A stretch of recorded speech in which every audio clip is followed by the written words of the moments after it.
just because she has beast folk horns on her head. The girl is treated as nothing more than a toy by her entire family. Her stepsister tears her dress to humiliate her. Her stepbrother deliberately trips her, and her stepfather even puts a price tag on her. But they never imagined that the immensely powerful Duke Leon would slaughter the entire family for her sake, because she's the only key to unlocking his new world. The girl's name is Arya. At 9 years old, she came to the Viscount's estate with her mother. Because her mother was a local beauty, the Viscount pursued her passionately. The two eventually married, and her mother told her to be grateful for the Viscount's shelter. But they weren't welcome in the mansion. Her stepsister constantly bullied her, saying she didn't deserve to wear ribbons. No matter how Arya tried to explain, it was useless. During one struggle, her stepsister screamed after being pricked by something on Arya's head. She discovered that Arya actually had small horns growing on her head. Her stepsister's face turned deathly pale with fear. She fled screaming in panic, and Arya's secret as a mixed-blood beast folk was completely exposed. Her stepfather's attitude changed drastically, frequently lashing out at the mother and daughter. Not long after, her mother's carriage had a sudden accident, killing her. They claimed it was caused by a suddenly broken wheel, but Arya clearly saw someone leaving the carriage storage with a sharp weapon before the accident. No one believed her words. Right after her mother's funeral, she caught a servant secretly taking away her mother's belongings. Panic set in, and she rushed forward to stop her and ask why. The servant dismissively said the master would be sad seeing them and wanted them cleared out. But mother's funeral just ended today, Arya choked out. The servant turned away coldly, saying it was the master's order. Tears welled up in Arya's eyes, her heart aching, but her mother had told her not to cry easily, so she held back, refusing to let the tears fall. She immediately turned and ran in the direction the servant left, trying to stop her, but she was still a step too late. Her mother's clothes and jewelry were being mercilessly consumed by flames. Arya cried out and tried to rush forward, but her stepfather suddenly appeared and blocked her. He even frowned and scolded her harshly for being ignorant. Arya choked up and protested loudly. Those were mother's precious belongings. Her stepfather remained unmoved and responded coldly, saying those were things of the dead and would bring bad luck. Arya was devastated. Everyone in this mansion was so heartless. Unable to hold back anymore, she lunged toward the pile of belongings, desperate to save something. In the chaos, her stepbrother deliberately stuck out his foot and tripped the unsuspecting Arya. Arya fell hard to the ground. Her stepbrother offered a fake apology, claiming it was an accident. Arya lay helplessly on the cold ground, her entire body trembling. She watched helplessly as her mother's belongings were ruthlessly devoured by raging flames. The precious belongings finally turned into a pile of black ash. Arya murmured in despair, "All of mother's things are gone." In her grief, she reached directly into the scorching ash, ignoring the burns on her hands. Fortunately, she found the small pendant her mother left behind in the ashes. Arya clutched the pendant tightly, silently relieved she found it. This was the only keepsake her mother left her, but her mother's face on the pendant had been burned beyond recognition. The tears Arya had been holding back finally burst forth like a broken dam. Her mother had repeatedly told her she absolutely couldn't cry easily, but the grief was too much to contain, and Arya covered her face, sobbing uncontrollably. This heartbreaking scene happened to be witnessed by Leon passing by. Leon instinctively stops in his tracks, standing silently to observe. He sees Arya's tears falling heavily, one after another. What shocks him even more is that her tears are slowly healing the burns on her hands. So Leon slowly approaches and gently asks, "Something very sad happened to you?" Arya looks up at the sound. She's instantly mesmerized by Leon's stunning appearance. She can't help but wonder to herself, is this gentle person before her an angel descended from heaven? She suddenly snaps back to reality and holds out the hand clutching the pendant. With her voice breaking, she says sadly, "I can't see mother's picture anymore." Leon looks at the pendant and immediately understands what happened. He gently places his hand on the pendant in her palm. A soft magical glow appears, and Arya's eyes widen in shock. She looks at Leon in disbelief. He's a mage! The magic works, and her mother's damaged photo is miraculously restored. Arya gazes at her mother's clear face on the pendant. Full of gratitude, she sincerely thanks Leon. She then asks his name and introduces herself as Arya. Leon responds gently, saying his name is Leon,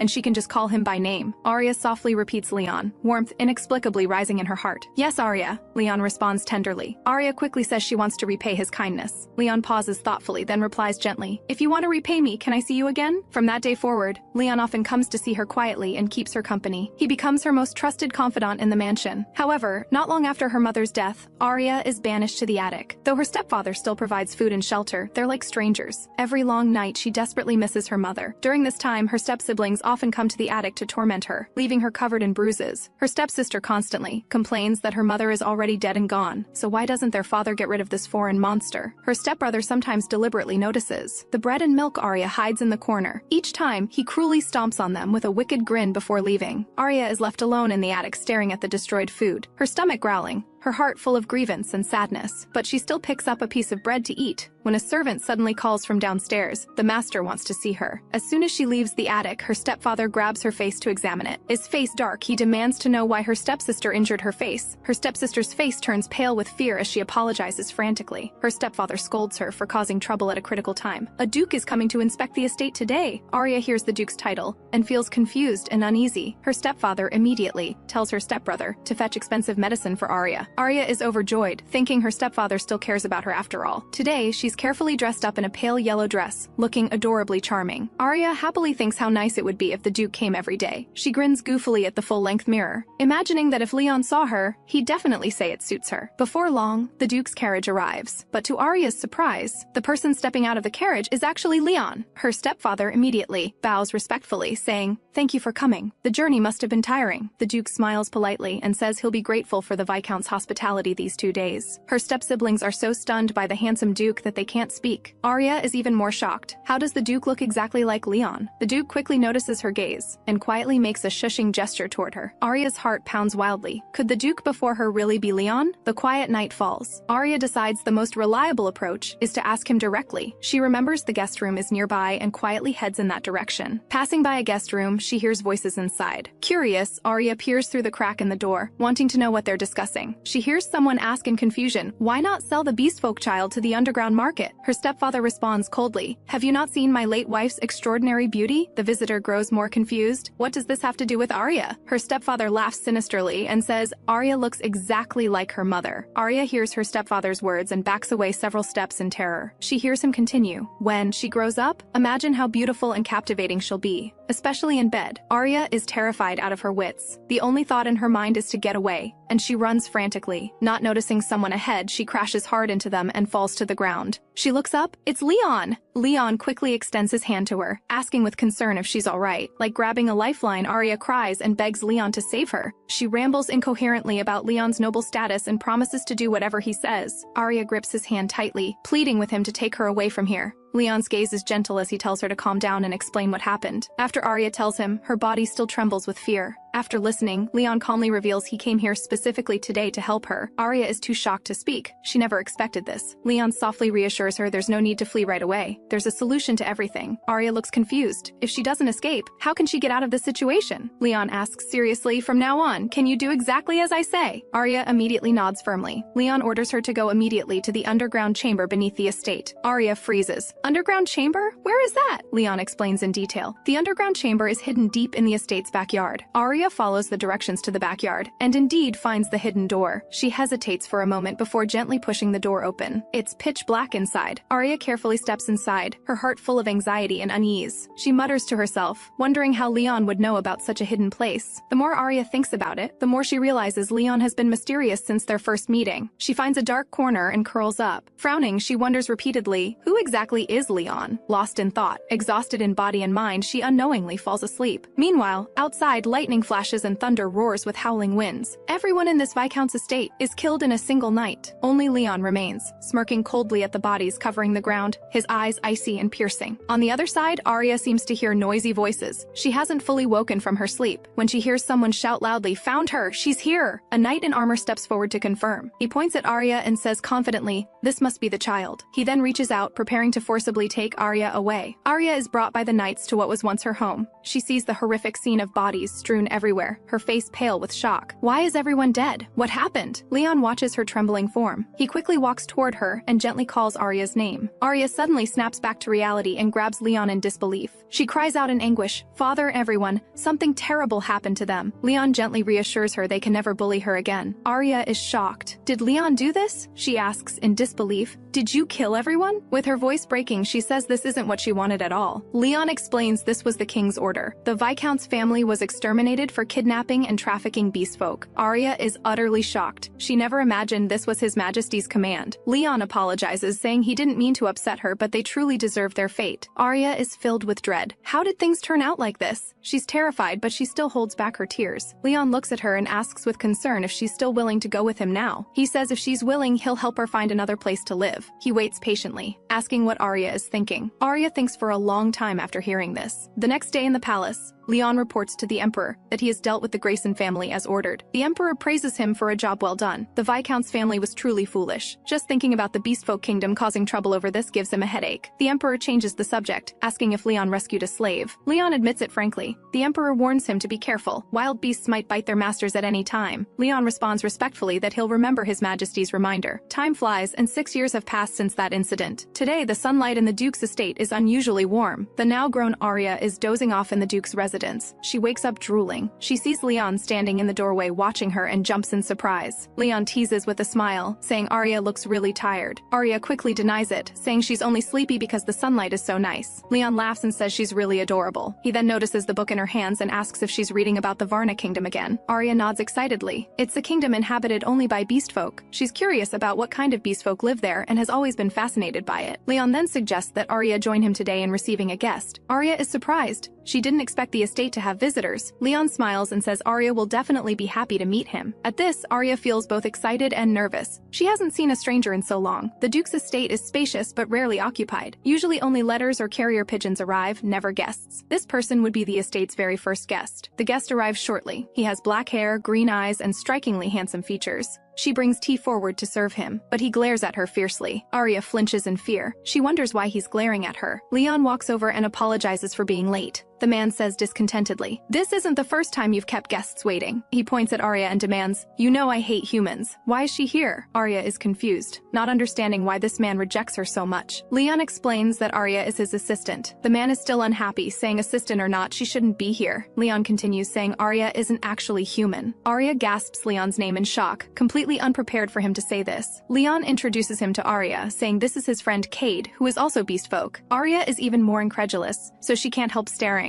at him. Surprised that Cade isn't human, Cade grows impatient with her staring and snaps, "You're going to bore a hole through my face." Leon formally introduces him as Cade Morris, who brings news from the Beastfolk Kingdom. Hearing Beastfolk Kingdom, Arya instantly brightens up and enthusiastically greets him. Cade responds coldly. Leon smooths things over with a smile, saying Cade has a difficult personality and Arya shouldn't mind. He adds that Cade served as the investigator for the Grayson Viscount incident 6 years ago. Cade complains irritably about why he's bringing up that troublesome matter. Leon explains that Arya is the child he brought back from the Viscount's estate at that time. He admits that without Cade's help, it would have been difficult to prove the Viscount's crimes. Leon praises him, saying Cade also helped hide the victims in advance, reducing casualties. Cade grumbles that because of that incident, he's been stuck with the royal court for 6 years. Arya speaks up and sincerely thanks Cade. Thanks to him, she was able to escape that situation. Cade responds coldly, "Save the pleasantries. I was just doing my job." Arya mutters to herself that Cade is really difficult to get along with. Leon says he hopes the two can get along well. After all, Arya needs friends too. Hearing this, warmth fills Arya's heart as she happily thinks she has a new friend. Cade interrupts mercilessly, "What friends? This isn't children playing house." Her enthusiasm dampened. Arya's mood instantly deflates. Cade suddenly speaks up, saying he came to see Leon during his leave because he needs help with something.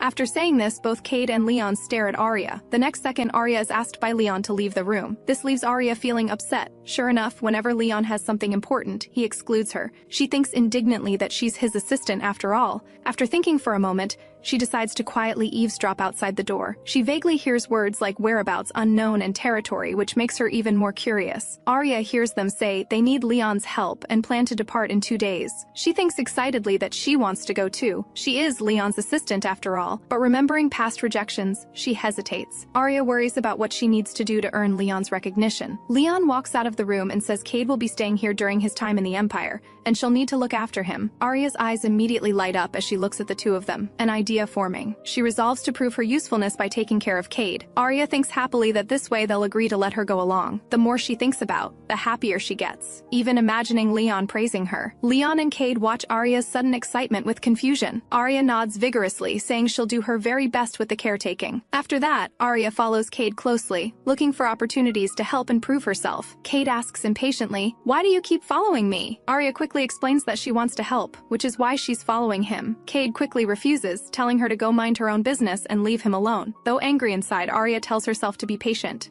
Then she sees Cade looking for books in the library. Arya immediately volunteers to help find the books. She then comes over carrying a towering stack of books, saying, "I brought all the related books." Cade looks at the mountain of books somewhat helplessly and asks, "Are there really this many?" He picks up a book and flips through it, saying, "This isn't the Ethel Chronicles but the Ethel Legends." Arya's eyes widen in surprise, and the books slip from her hands. Books scatter all over the floor, mixing with Cade's documents. The next second, Arya is kicked out of the library. She thinks dejectedly that this isn't how things were supposed to go. Leon silently observes all this from behind, looking thoughtful. Arya still doesn't give up, and takes the initiative to prepare dinner to prove herself. Leon watches from the side, telling her she doesn't need to do this. He can handle it. But Arya refuses enthusiastically, saying, "Leave it to me, I can definitely do this." She stirs the cream confidently, saying she's someone who keeps her word. Then she realizes she needs sugar. Leon immediately uses magic to bring it over. Leon looks at the messy counter. He can't help asking, "I thought you'd never cooked before?" Arya feels a bit guilty but stubbornly says she should be able to succeed anyway. At this moment, Cade, who is reading, suddenly feels a chill down his spine with an ominous premonition. Arya firmly believes that if she makes a good dinner, Leon and Cade will take her along on the trip. Before long, the cake is finally done, and Arya happily says, "Please enjoy." But this cake looks terrible and is probably inedible. Cade looks at the cake with difficulty, frowning and asking if he really has to eat it. But Leon says gently, "I'll enjoy it, Arya." He then begins eating it elegantly. Cade hesitates to touch it, struggling with where to even start. Arya stares at Cade expectantly, hoping he'll give it a good review. Cade steels himself and takes a bite. He's instantly hit by the awful taste. It's truly disgusting. That evening, Arya goes to Leon's study. She watches Leon writing, wanting to say something. Leon notices her gaze. He puts down his pen and comes over, saying, "You seem like you have something to tell me." Arya hesitates for a moment.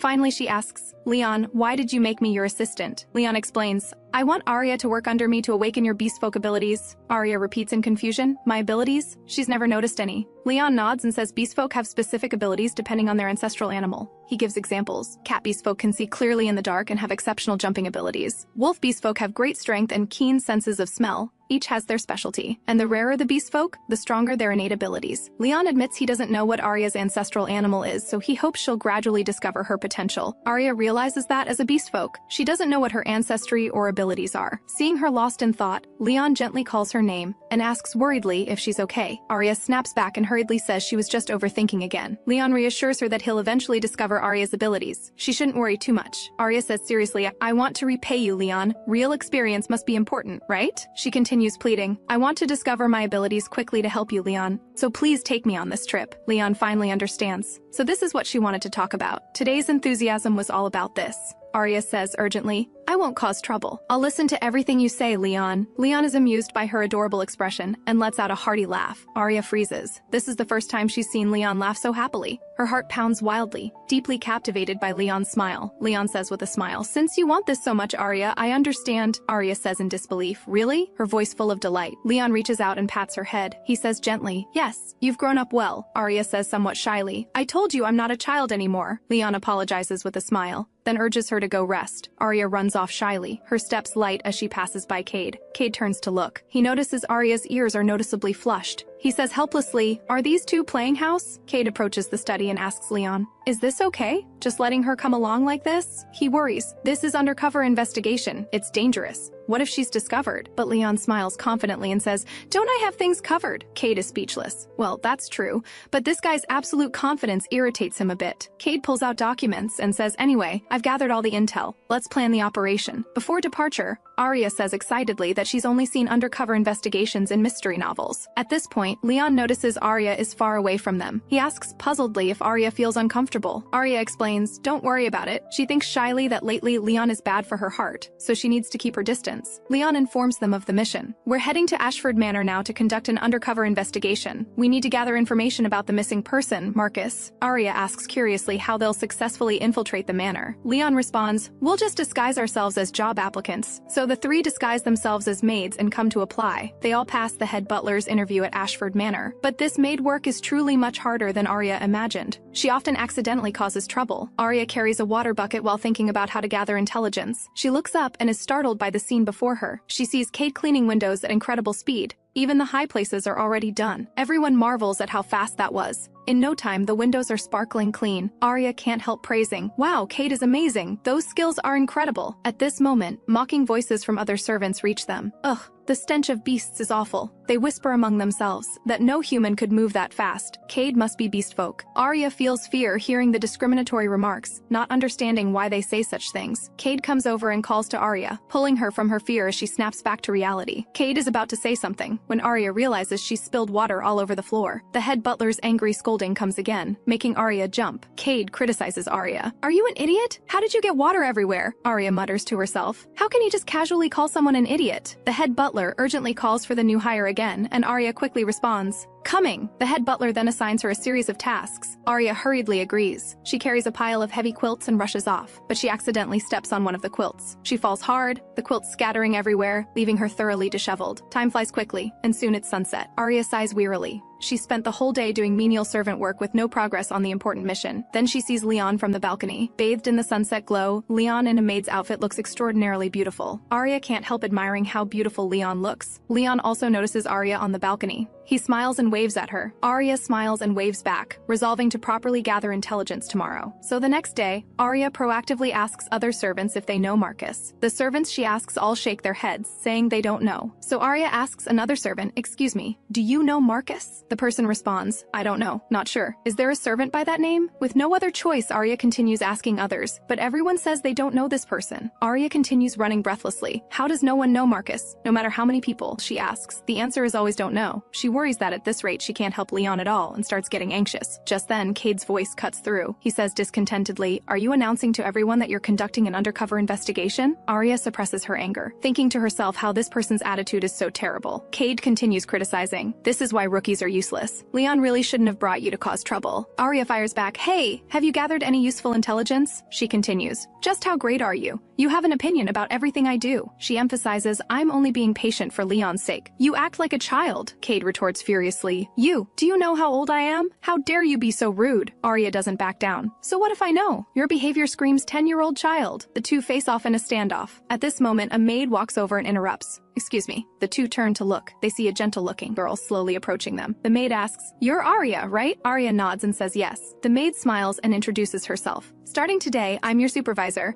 My name is Cecilia." Cecilia gestures for Cade to come with them to rest in their new room. Arya and Cade follow behind Cecilia, each with their own thoughts. Arya wonders to herself if Cecilia might know anything about Marcus. She gathers her courage and asks, Cecilia, have you heard of Marcus?" Cade is speechless. "You're asking about this again." However, to their surprise, Cecilia says with certainty that she knows. At these words, both are shocked. Cecilia asks curiously why they're asking about Marcus and if they know him. Arya is at a loss for words. Cade says in time, "Marcus recommended us for this job, but we haven't seen him since arriving at the manor. It's strange." Cecilia realizes. "Marcus left his position a month ago." Arya gasps in shock. "He left?" Cade says quickly. "We haven't been in touch for a while." Cecilia expresses understanding and starts worrying if something happened to Marcus. Arya asks in confusion, "But why doesn't anyone know Marcus?" "It's so strange," Cecilia explains, "because people here have no interest in knowing beast folk names." Arya says indignantly that it's terrible. Cecilia reassures her it's okay. She's also beast folk but doing fine. Arya asks in surprise,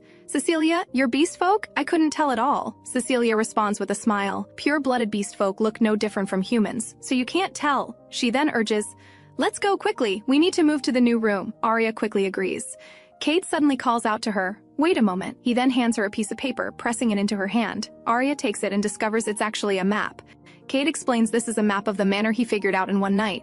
He instructs Arya to hide it well. Arya is shocked. He gathered this much information in just one night. Cade continues with a serious reminder to be careful. Even fellow beast folk shouldn't be trusted completely. After saying this, he turns and leaves. The next day, Cecilia tells Arya that today's work is cleaning the first floor hallway windows. Arya wrings out the rag while thinking sadly that Cade is indeed skilled enough to criticize her clumsiness. But Cade is an investigator. Of course, he's skilled at this, so she should be angry. Cecilia calls to Arya, saying that's not how you wring out a rag. It should be done like this. Arya realizes. "Oh, I see." Cecilia teases that Arya looks like a noble lady who's never done any work. She compliments Arya's beautiful hands, saying they don't look like working hands. Arya explains nervously, "Really? I hadn't even noticed." Cecilia then asks Arya to fetch some soap. Arya quickly agrees and runs off. She thinks anxiously that she needs to be more careful. She can't help complaining. Undercover investigation is so hard. If she's discovered, not only will she be in trouble, but she'll cause problems for Leon too. She resolves firmly that she can't cause trouble for Leon. She absolutely cannot make mistakes. Arya passes by a window and hears people inside talking about Cecilia. She hears someone say the last client was very satisfied with Cecilia and that she's beast folk. She sneaks a peek and hears them say beast folk can be sold for more money. Arya's heart tightens. Is Cecilia going to be sold? This is terrible. Arya suspects Marcus's disappearance must be related to this. She's extremely anxious. She needs to tell Leon quickly that Cecilia is in danger. On the other side, the servants are fawning over Leon. They notice Leon looks even more beautiful sweating, just like an angel. They discuss all sorts of ridiculous things. Someone says they want to be Leon's handkerchief to wipe his sweat. One male servant even says he wants to put a ring on him. Such audacity. So the others beat him up together. At this moment, Arya in the distance is waving her hand, signaling Leon to come over. So Leon finds an excuse and walks over. As he approaches, Arya grabs his arm tightly. In her urgency, she actually pins Leon against the wall. She says anxiously, "Leon, something big is happening. I heard something terrible." But Leon raises an eyebrow and asks curiously, "Arya, where did you learn that move?" Arya realizes what she's doing, her face flushing to her ears as she quickly apologizes. After hearing her account, Leon nods thoughtfully and says, "I see." Arya says seriously that since she shares a room with Cecilia, she can secretly prevent it. Leon responds gently, "Then I'll have to trouble you to keep a close watch." Arya didn't expect Leon to trust her so much. She asks in disbelief, "Really?" Leon nods in confirmation, saying he'll promptly relay the situation to Cade. After saying this, he gently touches her hair, making Arya extremely shy. Leon continues gently ruffling her hair with tender affection. He then says with a smile, "You accidentally got some dust in your hair." Arya thanks him stiffly, then says goodbye, mentioning she needs to run errands. Leon smiles and encourages her to do her best. Arya nods stiffly in response. Leon watches her flustered retreat and mutters to himself, hoping he won't need to use the tracking spell he placed on her. Arya returns to the window and continues cleaning, her heart pounding wildly again. Cecilia nearby notices her unusual expression. She asks curiously what happened. Arya hurriedly says nothing. She quickly diverts her attention to work, reminding herself to stay calm. Right now, she needs to focus on protecting Cecilia and can't get distracted. Arya racks her brain thinking about how to safely protect Cecilia. She makes up her mind and enthusiastically invites Cecilia to have afternoon tea together later. Cecilia is somewhat surprised and asks, "Afternoon tea?" Arya explains that she wants to get to know Cecilia better and grow closer. Cecilia is even more confused. Why specifically get to know her? Arya says seriously, "Because I want to develop a more intimate relationship with you, Cecilia." At these words, Cecilia is both shocked and delighted. Her cheeks begin to burn involuntarily, and she stammers, not knowing how to respond.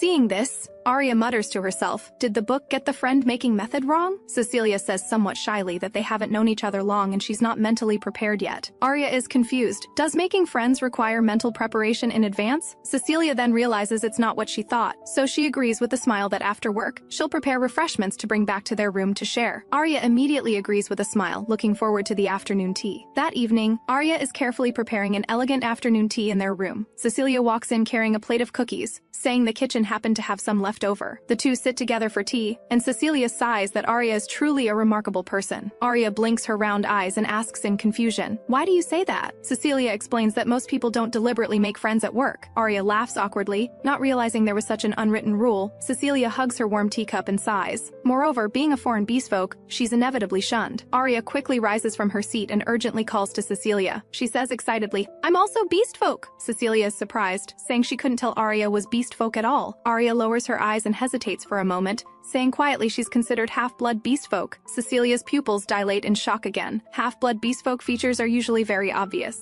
Arya explains softly that she's a child born from a human mother and beast folk father. Cecilia nods thoughtfully, but Arya doesn't look like half-blood beast folk. She patiently explains that pure-blooded beast folk can freely transform between human and beast forms with their human form indistinguishable from humans, but half-bloods can't fully transform. Their human form retains animal characteristics, so half-bloods are easily distinguished in a crowd. Arya quickly says she also has distinctive features. She just hides them well. After saying this, she lowers her head slightly and carefully reveals the small horns hidden in her hair. Cecilia leans in curiously to look at Arya's small horns. Her mouth opens in surprise, speechless. Arya thinks hopefully, will Cecilia know what her ancestral animal is? But Cecilia asks with a curious expression, "What animal's horns are these?" Arya shakes her head with slight disappointment, saying she doesn't really know either. Cecilia then asks cautiously if she can touch them gently. Arya readily nods in agreement. Cecilia slowly extends her hand. Her fingertips gently caress the small horns on Arya's head. Arya can't help letting out a soft sound, her cheeks flushing. The sound startles even herself. She didn't expect to make such a strange noise. Face completely red. She thinks no one has ever touched her horns before. She didn't know they were so sensitive," Cecilia says with a smile. "It seems this is quite a sensitive area." Arya feels embarrassed because this is the first time anyone has touched her horns. Cecilia understands. Everyone has sensitive areas. She's sensitive about her tail too. Arya's eyes light up as she eagerly asks what kind of beast folk Cecilia is. Cecilia responds that she's squirrel beast folk. Arya's eyes sparkle as she shouts excitedly, "Oh my goodness, squirrel! I absolutely love squirrels!"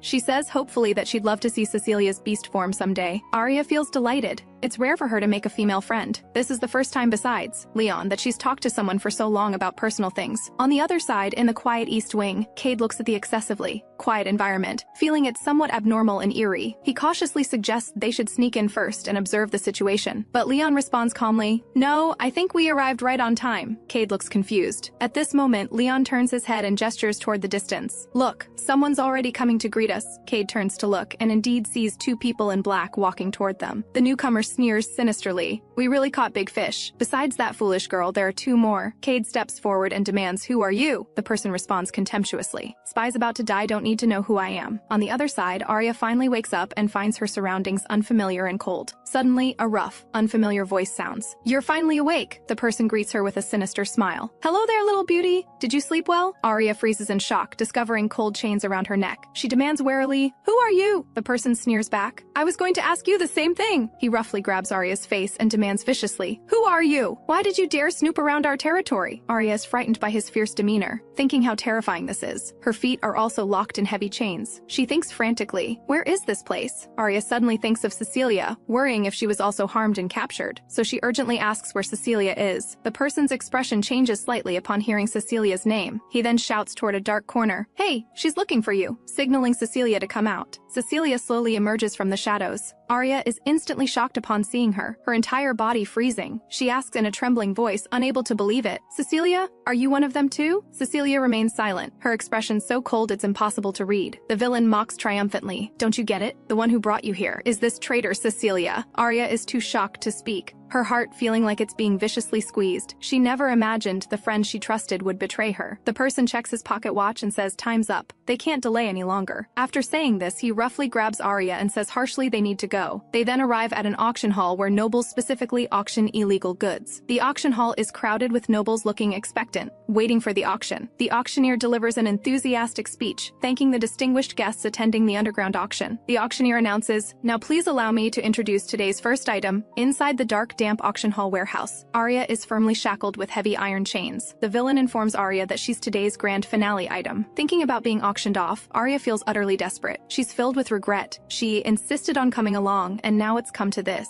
Arya thinks helplessly about what to do next. Leon must be worried about her. Suddenly, she hears a faint sound nearby, like something heavy falling. The villain from just now has collapsed beside her, motionless. Arya thinks fearfully, "What's going on?" Just as she's about to look, she hears a familiar, gentle voice softly calling her. "It's Leon!" She turns around in delighted surprise, about to speak. When Leon quickly covers her mouth, his movements gentle but urgent. He gestures for her not to make a sound. The moment she sees Leon, Arya's grievances surge up. Unable to hold back anymore, she throws herself into Leon's arms, crying loudly. Leon is somewhat at a loss seeing this. Arya's body trembles as she chokes out, "Leon, I was so scared!" Leon quickly strokes her back gently and responds tenderly, "It's okay now. I'm here." Leon's embrace is exceptionally warm and reassuring. Arya's body gradually stops trembling. She calms down and thinks shyly about how to pull away. At this moment, Leon asks gently, "Arya, are you feeling better now?" Arya's cheeks flush as she quickly moves away from his embrace. She says with a smile, "I'm better now." "Thank you for comforting me, Leon." She asks curiously, "How did you find this place?" And so quickly, Leon is about to answer when a voice interrupts them. A black cat suddenly speaks up. "Excuse me, are you two done? Let's get moving." Arya is utterly shocked. "Where did this cat come from? And it can talk." Leon responds helplessly, "I know, Cade." Arya gasps. "That's Cade." She suddenly realizes, "This is a beast folk's animal form. Cade is cat beast folk." Leon explains that thanks to Cade's help, they were able to easily break in here. Cade urgently reminds them that magical explosives are planted everywhere. They need to leave quickly. Arya is shocked. "There are explosives hidden here." Cade nods. "These explosives detonate on signal. It looks like we can't catch them all in one net." Hearing this, Arya's eyes suddenly light up. She thinks of a brilliant escape plan. She says to them excitedly, "I have an idea!" The two people and one cat huddle together and conspire in hushed voices. They act immediately. Arya gets up and runs off. She rushes straight onto the bustling auction stage. She shouts to the crowd below, "Something terrible is happening!" The guests immediately start stirring, discussing what's happening. Arya continues shouting urgently, "The warehouse is about to explode! explode! Everyone run! Her cry triggers another wave of commotion, but clearly no one will believe a little girl's word alone. The guests discuss amongst themselves, curious about who this girl who suddenly burst out is. The auctioneer's eyes widen in fury as he grabs her hand, demanding, "How did you escape? And how do you know about the explosives?" Arya feigns composure and responds defiantly, "None of your business how I know!" The next second, a loud explosion sounds behind them. Both turn to look in fright, their faces instantly pale. Arya mutters to herself, "Even though it's a fake explosion, it's incredibly realistic." The guests are terrified out of their wits, screaming that it's collapsing, and flee toward the exit in panic. Arya rejoices inwardly. The plan succeeded, using the fake explosion to herd people toward the exit. Leon walks out from the warehouse and asks with concern if Arya is all right. The auctioneer glares at Leon, demanding, "Who are you? Did you do this?" Leon completely ignores his shouting and walks straight toward Arya. The auctioneer shouts in exasperation, "What are you doing? Answer me!" Without a word, Leon gently pulls Arya into his arms protectively. He says coldly to the auctioneer, "How can you treat her so roughly?" The auctioneer becomes even angrier at being rebuked, but Leon continues to ignore him. Leon looks down and earnestly asks if Arya is hurt. Arya shakes her head with a flushed face, indicating she's fine. Leon sighs in relief, saying that's wonderful, seeing both of them so completely ignoring his existence. The auctioneer shouts furiously for the guards to come and arrest them both immediately. A large group of black-clad guards instantly surrounds them, menacingly blocking their way. The auctioneer snarls viciously, "Don't think you're leaving here alive today." However, the next second, the iron sewer door suddenly drops down, crashing toward the auctioneer. It turns out Cade in cat form jumped down from above the pipe. Cade has successfully locked all the doors. He's now returned to his human form, but he can't exactly be naked, so he turns his attention to the unconscious guard. On the other side, the guards are raising their guns, aiming at Leon and the others.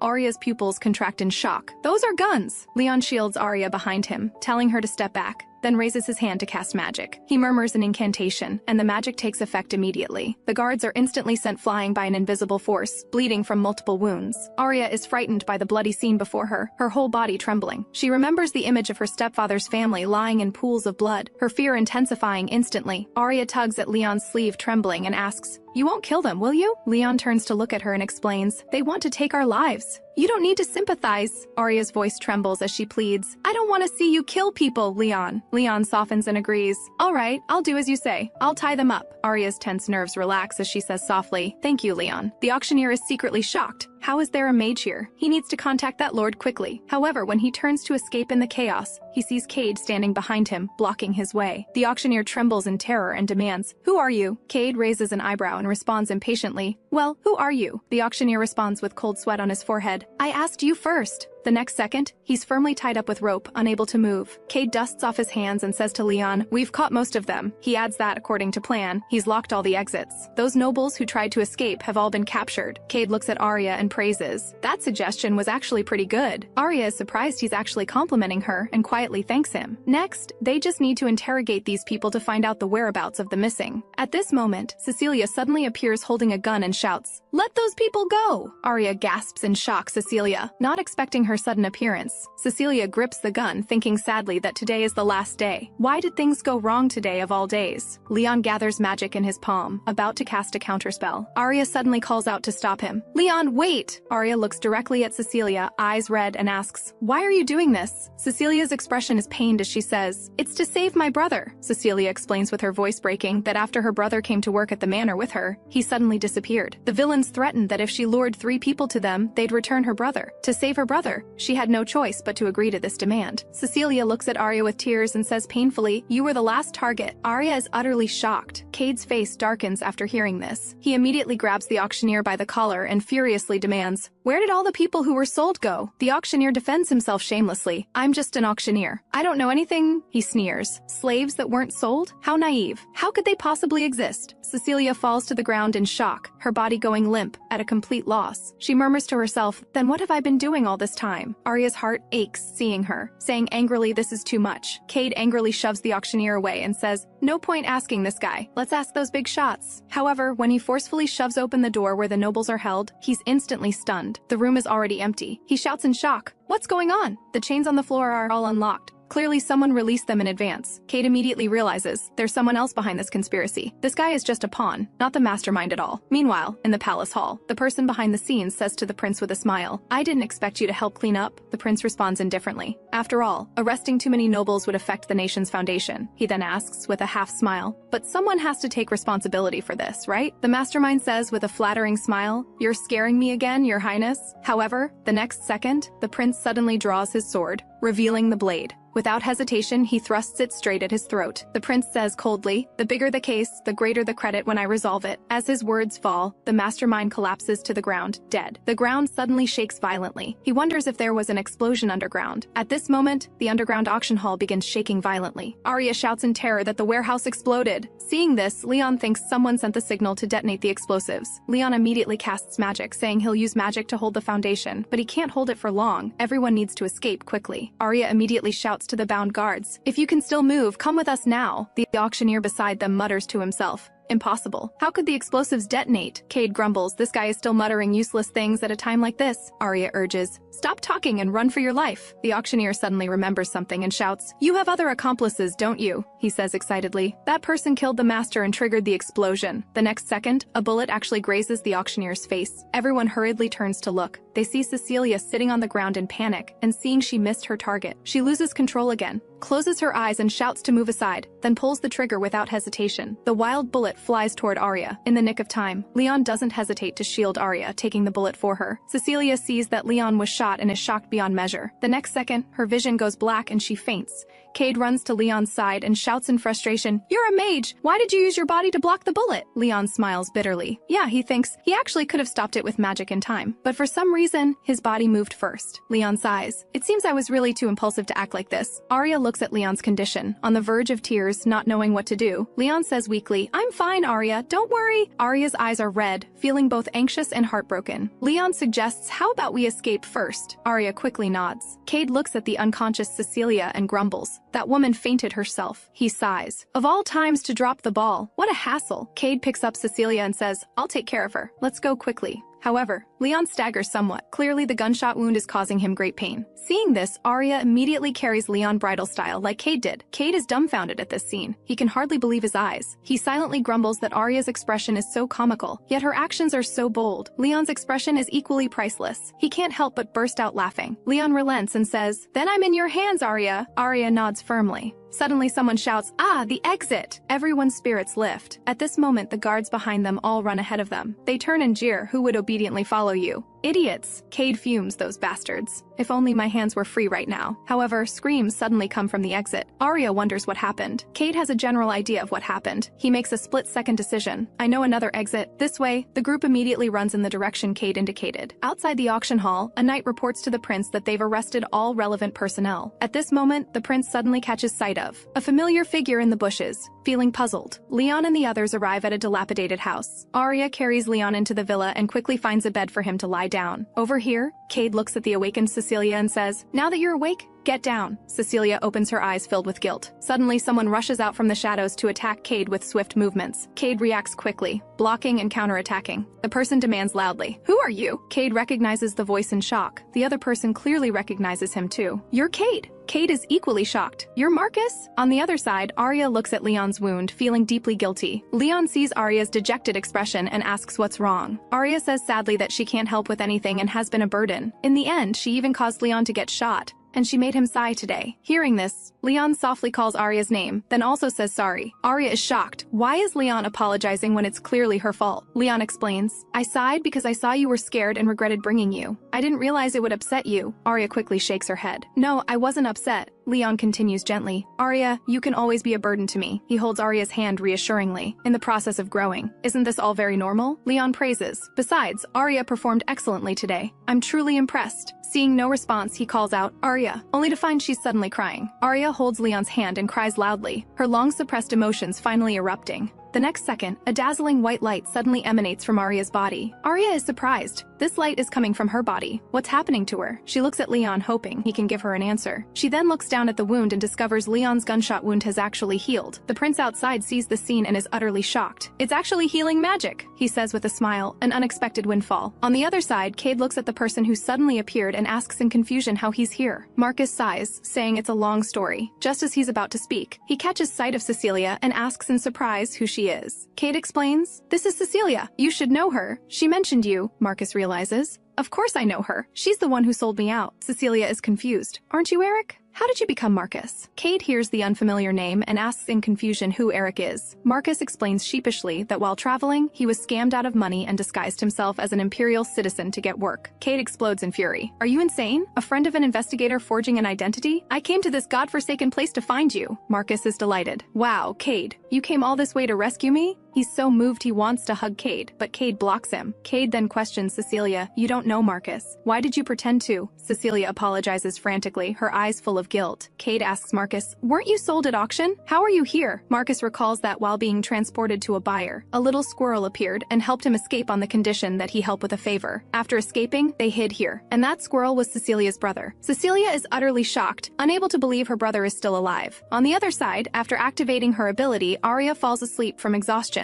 Leon quietly watches her beside her. He recalls, when Arya first learned about her ability, she was incredibly excited. So her mother's warning not to cry easily was because of this. Arya worried if this was some kind of forbidden magic. Feeling anxious, Leon thinks to himself, she fell asleep immediately after activating her ability. How interesting. He thinks Arya will need training before she can master her magical power. He silently rejoices. It seems his curse will soon be lifted. At this moment, the prince suddenly appears. He asks Leon if he plans to use that to escape the palace. Leon rises in surprise. "Prince Damien, how are you here?" Damien says with a smile, "There's no need for formality. He happened to be handling business nearby." He adds that he happened to see the Duke and wanted to greet him, but witnessed something interesting. Damien says he won't report to His Majesty, but he wants something in return. He explains that he put a lot of effort into this incident, so he hopes Leon will back off. After Arya wakes up, she walks out together with Leon. They meet Marcus, whom they've been searching for, and Cecilia's brother Felix. Arya shouts happily, "Wow, wonderful! We found everyone we were looking for!" On the other side, Cecilia clenches her fists, gathers her courage, and apologizes to everyone. She bows sincerely and says she'll accept whatever punishment she's given. Arya looks at Leon, her eyes pleading. Seeing this, Leon smiles gently and nods, indicating he doesn't mind. So Arya walks up to Cecilia and says,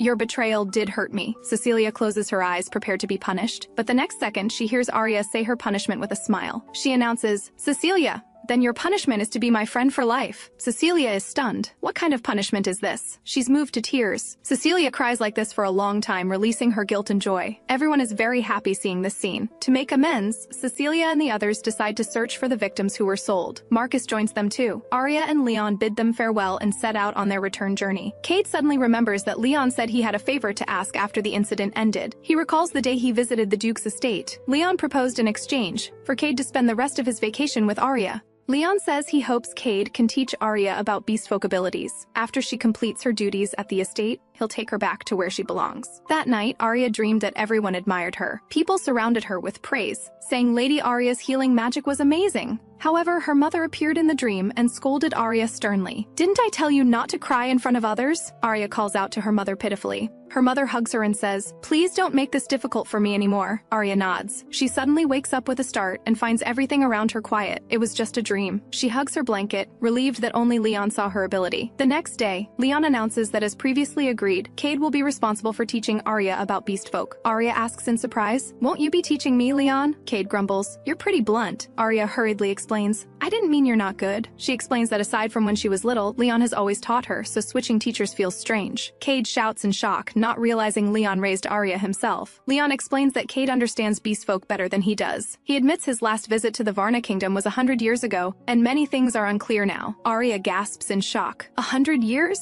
She can't believe Leon is that old. She asks curiously, "Leon, how old are you?" Cade leans in too, curious as well. Leon asks them with a smile, "How old do I look?" So the two stare at him, scrutinizing him for a while. Finally, Arya ventures, 200 years old? Leon laughs heartily. "So young. Let's say I'm 200 this year then." In the library, Arya looks at her book and mutters to herself. He dodged the question. It's so hard to pry information from him. Cade suddenly calls to her. Hey, stop spacing out and focus on studying. Arya apologizes hurriedly. Cade tells her to read the founding legend of the Varna Kingdom again. Arya reads aloud. The history of the Varna Kingdom begins with a legendary dragon. She reads, the dragon flew to the edge of the western sea, and the ground beneath its feet rose to form islands. All kinds of animals came and, after receiving the dragon's blessing, took human form. From then on, they looked almost identical to humans but retained their ancestral traits. These are the beast folk. Cade adds after listening that beast folk lived in isolation and only recently had contact with the Empire. Arya suddenly calls out to Cade, questioning that according to the legend, the book's description of dragon beast folk is wrong. She analyzes that even if a dragon takes human form, it shouldn't be considered beast folk. It should still be a dragon. Cade praises her. You're pretty sharp. That's a good question. He explains that this book was written by imperial people. According to the legend, the dragon is the god of beast folk, but humans refuse to acknowledge it as divine. After hearing this, Arya finally understands the reason. Cade adds that he doesn't really believe dragons exist. He's never seen one himself. After all, only legends about dragons have been passed down, but there are a few dragon statues. Arya's eyes light up at this, excitedly saying she wants to see them. Cade is surprised she's so interested in statues. Arya asks if they can see the dragon statue by going to the Varna Kingdom. Cade responds that the Varna Kingdom gave the Empire several statues to commemorate a peace agreement. He can ask Leon. That evening, Arya is in her room balancing several books on her head to practice concentration. She thinks to herself that while Cade is harsh, he's sometimes very kind, hard to figure out. Suddenly, she hears knocking. Arya asks in confusion, "Who is it?" Leon's voice comes from outside. "It's me," Arya quickly says to come in. As soon as Leon enters, he asks Arya if he heard something. Did something happen? The books on Arya's head fell, and she's falling too. Seeing this, Leon immediately casts magic. Both Arya and the scattered books float up. He gently catches Arya. He asks with concern if she's alright and if she's hurt. Arya quickly nods, saying she's fine and he doesn't need to worry. Leon then sits down and says he heard she wants to see the dragon statue. Arya nods in confirmation. Leon asks in confusion, "Arya, don't you hate going to the fief?" Arya responds with a flushed face. "It's okay. With you there, Leon, I'm not scared at all." After saying this, she realizes she spoke her true feelings and suddenly feels embarrassed. Leon says gently, "Thank you, Arya. Let's prepare to depart soon then." So, the next day, the three prepare to head to the fief together. Just as they're about to leave, a messenger bird suddenly arrives with an urgent message. Arya suddenly feels a chill, a strong sense of foreboding rising within her. As she feared, the summons is from the palace. Leon says he can't go with them,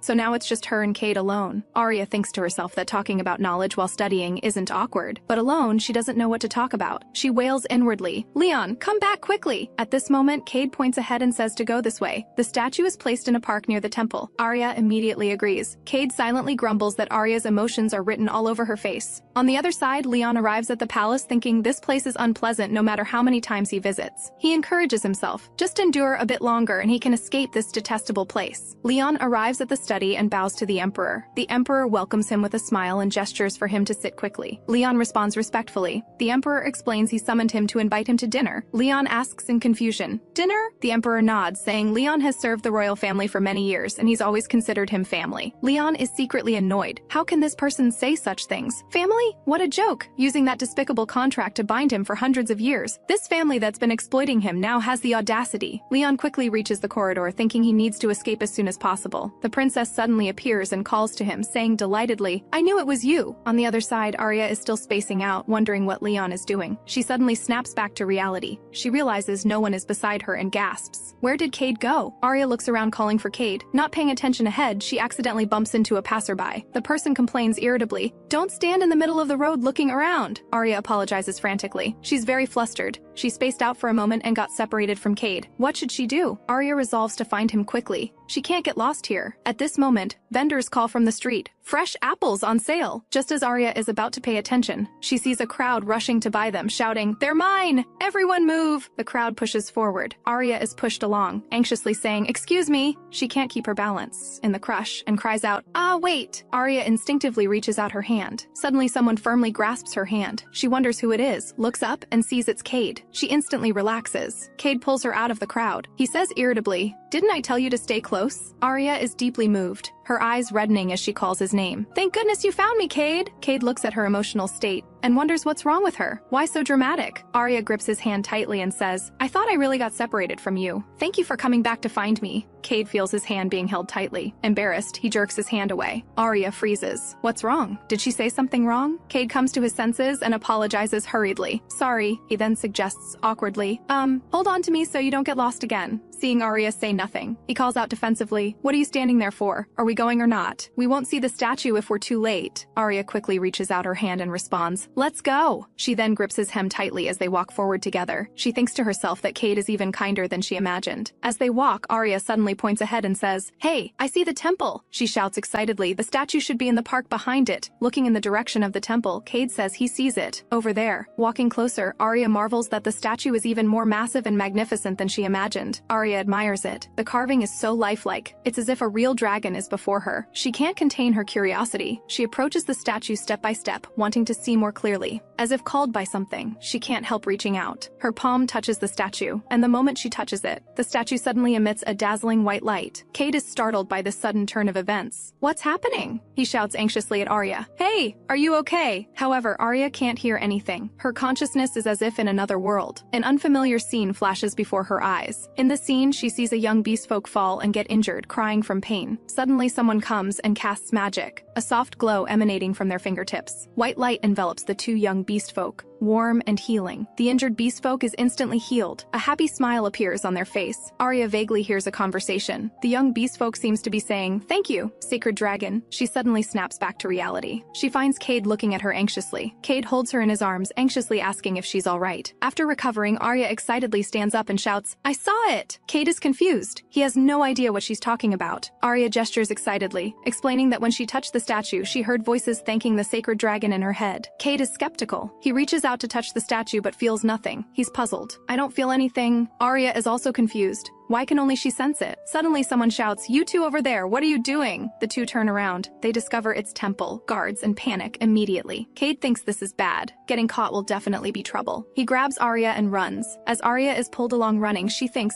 can only I see those images? She boldly speculates, do I have some special connection to the dragon? The two run into the street. Arya asks excitedly if she could be that missing dragon. Cade responds calmly, I don't think that's very likely. Arya realizes, oh right, I have parents. She thinks of another possibility. Maybe I'm the dragon's reincarnation. Cade glances at her excited expression and explains helplessly that the stone used to carve the statue comes from the sacred stone mountain where the dragon lived. Cade analyzes that the memories of beast folk from the mountain might have been magically etched into the stone. Arya says with disappointment, I see. She mutters that because she has healing abilities, she associated herself with the dragon. Cade suddenly catches on. Healing abilities? That's your power? Arya freezes. Ah, you found out. On the other side at the palace banquet, the emperor suddenly asks Leon if the Duke still hasn't married. Leon nods in response. The Emperor sighs that everyone needs an equal partner, but the Duke's lifespan is different from ordinary people. It seems he doesn't want to burden others. Leon is about to respond when someone suddenly reports something to the Emperor, so the Emperor stands to leave, telling them to continue dining. The princess waves goodbye to him with a smile. Leon wonders. The Emperor rarely summons him to the palace. Today is unusual. The princess suddenly speaks. Does the Duke want to know why His Majesty said those things? Leon looks up in confusion. The princess says with a smile, actually, I asked His Majesty to do this because I want to be engaged to you. Leon instantly understands. No wonder His Majesty specifically summoned him. After processing this, he shows a surprised expression. On the other side, on the bustling street, Arya looks at the food in her hands. So happy she could jump. She exclaims, wow, there's so much delicious food on the streets at night. But Cade beside her is unusually agitated, frowning and pacing. He thinks impatiently, Leon should have at least told him what her ability is. Cade turns to look around and finds Arya has disappeared again. Just as he's about to shout and look for her, he sees Arya standing alone longingly at a jewelry stall. Cade walks up and asks, what are you looking at so intently? Arya points at a pair of moon-shaped earrings and says, look at these. They definitely suit Leon. Cade grumbles to himself. She's completely devoted to Leon. Hopeless. Arya turns to look at Cade, eyes sparkling, and asks if he'd like them. Cade doesn't answer directly but asks, what about you? Isn't there anything you want? Arya looks confused, not expecting him to suddenly ask her this. Cade becomes embarrassed after saying this. Why did he say that? So awkward. Then Arya answers seriously seriously, I really haven't thought about it. The two fall into awkwardness again, the air growing quiet. Then Cade points to the jewelry stall and says, like these small trinkets. Arya looks over and responds, oh, this is too cute. It doesn't suit Leon. Cade facepalms helplessly. I meant for you, he explains. Thanks to your help last time. Consider this a thank you gift. Arya wonders to herself, what's wrong with him? Why is he suddenly acting so strange? She secretly speculates, did he eat something wrong?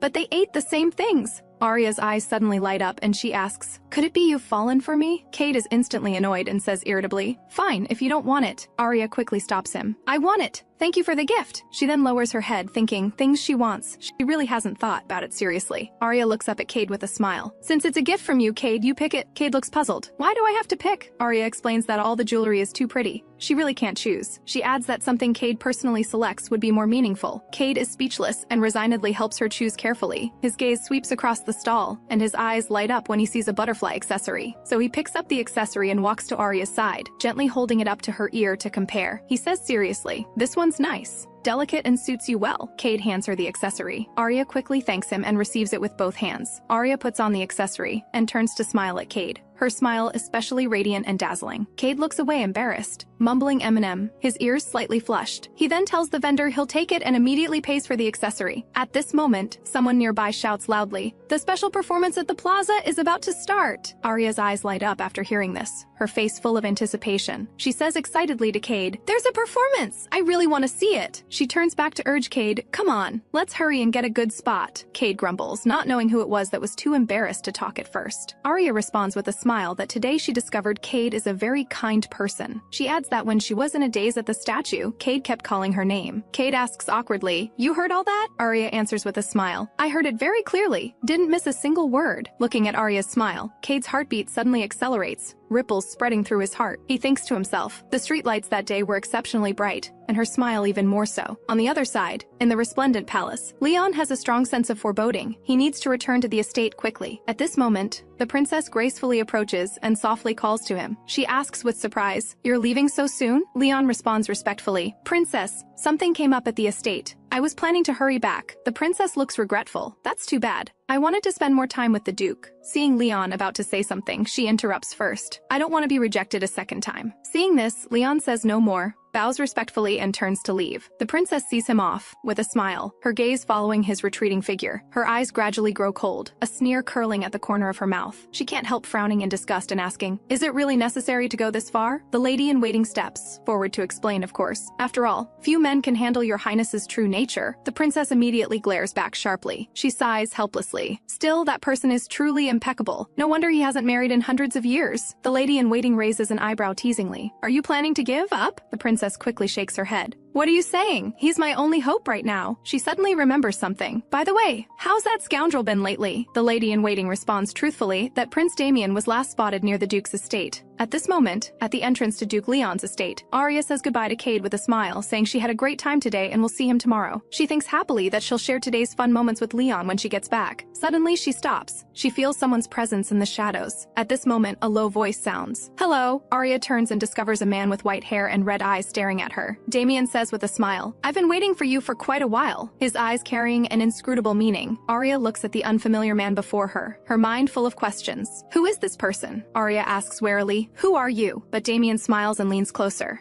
Guess. Arya quickly steps back. Her mind races in confusion. He wants me to guess? Who is this person? She carefully observes his silver hair and red eyes. She suddenly recalls what she learned in history class. Silver hair and red eyes are proof of direct royal lineage. Arya guesses in shock. Could you be the crown prince? Who knew Damien would pull Arya to his side and say, pretty close but wrong? He looks Arya over. Quite beautiful. So the Duke likes this type. Arya is flustered, not understanding why he'd say such a thing. She feels Damien has no intention of letting go, growing increasingly uneasy. Damien says he came to see Leon, but since he's not here, he hopes she can keep him company. Arya is speechless. This person is insane. She retorts, why should I listen to you? Not expecting her to defy him directly, Damien's brow furrows. Arya panics inwardly, finding his gaze sinister and terrifying. Who knew Damien would suddenly burst out laughing, finding Arya's reaction particularly amusing. Arya thinks speechlessly to herself, what's amusing about this? She feels sharp pain in her hand and urgently begs him to let go. But Damien says matter-of-factly, didn't I say I'm bored waiting? If you can amuse me, I'll let you go. The next second he says, let me see your ability. Like healing magic or something. Arya wonders, How does Damien know about my ability? She hurriedly denies it. I don't know that kind of magic. Please let me go. But Damien's expression darkens. Why are you lying to me? I hate lies most. Arya shouts frantically in her mind. What do I do? What do I do? I'm done for. She forces herself to calm down. She needs to think of a way to escape. She can't just wait for doom. Arya suddenly remembers the faint magical fluctuations she vaguely sensed back then. Arya concentrates all her mental energy and tries to release reverse healing magic, and succeeds. Damien suddenly feels dizzy and his body sways. He unconsciously releases Arya's hand and demands in shock how she can do such a thing. His eyes flash with fervor as he becomes excited, saying he wants to try again. Arya quickly backs away repeatedly. Damien is completely insane. So terrifying. In the nick of time, Leon returns and pulls Arya into his arms protectively. Damien greets him with a cold smirk. Good evening. The Duke arrived quite quickly. Arya sees Leon and calls his name with delight and grievance, her voice breaking. Leon looks down and asks gently with concern if Arya is hurt, his eyes full of worry. Then he suddenly turns to Damien, calling his name in an icy tone. He demands, "How are you here? We already agreed on terms." Damien quickly explains, "Misunderstanding. I just happened to pass by and wanted to say hello." He then changes the subject, asking if dinner with His Majesty was pleasant. He adds with a smile that he was worried before, but now it seems he was overthinking. Damien teases, "It seems the Duke is very fond of this child. The princess appears to have no chance." Damien asks curiously, "Is she your lover?" Leon quickly denies they have that kind of relationship. Arya's face instantly turns crimson. Damien raises an eyebrow, thinking the child doesn't seem to think so. Leon says sternly, "You came even though you knew I wasn't here. You must have other motives." Damien admits frankly, "Because I wanted to confirm how you're doing." Hearing this, Leon looks down at the blushing Arya in his arms, his resolve strengthening. He holds Arya tighter and demands, "Are you planning to use this child to threaten me?" Damien responds with a smile. "Threaten? In a sense, you're not wrong." He looks at Arya and asks, "She's important to the Duke, isn't she?" Damien leaves a warning to watch himself, then turns and leaves. The next day, Arya recalls last night's encounter in her dream, feeling her heart beating so fast she could suffocate. The intense suffocation makes her suddenly wake with a start, gasping for breath in shock. She recovers and looks around. Confirming this is her room, she finally relaxes. At this moment, Leon's gentle voice sounds. "Feeling better, Arya?" Arya looks up to see Leon by her bed and screams loudly in fright. Leon asks in surprise, "Arya, why are you suddenly frightened?" Cade hears this and rushes in, anxiously asking what happened. Arya hugs her blanket, asking in confusion why he's in her room. Leon explains patiently that Arya seems to have caught a cold and fainted yesterday. He gestures to the breakfast on the table, saying he brought breakfast and needs to check her temperature. He beckons to Arya to come over so he can check her temperature. Arya blushes again. Leon's face is too dazzling. She can't look directly at him. Her heartbeat accelerates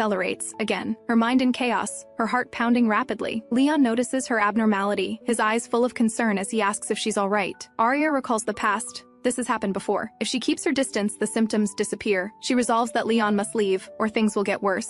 So she loudly says she's fine. She musters courage to ask Leon to leave. Leon is stunned, completely not expecting to be kicked out. The next second, he's shown the door. He asks Cade helplessly if Arya has hit her rebellious phase. Cade can't help grumbling, "That's enough. How should I know what she's thinking?" Cade calls Leon's name seriously. Leon responds with a hum, quietly waiting for him to continue. Before leaving, Cade makes clear he won't interfere with what Leon wants to do, so don't drag him into it. He regrets resentfully that he shouldn't have gone out with Arya yesterday. Cade is extremely agitated. This feeling of his heart being pulled is too uncomfortable. Before long, in the study, Arya sits across from Leon, her expression complex as she drinks tea with her head lowered. Arya's face is flushed, her heart racing. She's freaking out inwardly. Why won't her heartbeat calm down? At this moment, Leon speaks first, apologizing to Arya. He says yesterday was all because of him that Arya experienced such unpleasantness. Arya suddenly understands. He means that crazy person yesterday. Arya thinks to herself that Leon is always like this, blaming himself for everything. Leon explains that person is the Empire's second prince, Damian Valentinos Altares. Arya realizes he really is royalty. Leon continues slowly. The palace is all discussing the crown prince's legitimate status. Arya asks in surprise if it's because he's incompetent. Leon denies it. No, it's because his hair isn't the royal silver but reddish brown. Arya finds it hard to understand. Just because of hair color, they question legitimacy? Leon nods in response. Indeed, some people value these superficial symbols. Arya boldly speculates. So yesterday he came to threaten you, Leon, to support him? Arya continues. Because you wouldn't listen to him, Leon. So he planned to use me. Who's special to you? Her cheeks turn crimson as she finishes. Leon's hand trembles at these words, and his cup falls. He asks in shock, "Did he say something to you?" Arya freezes, wondering inwardly, what kind of reaction is this?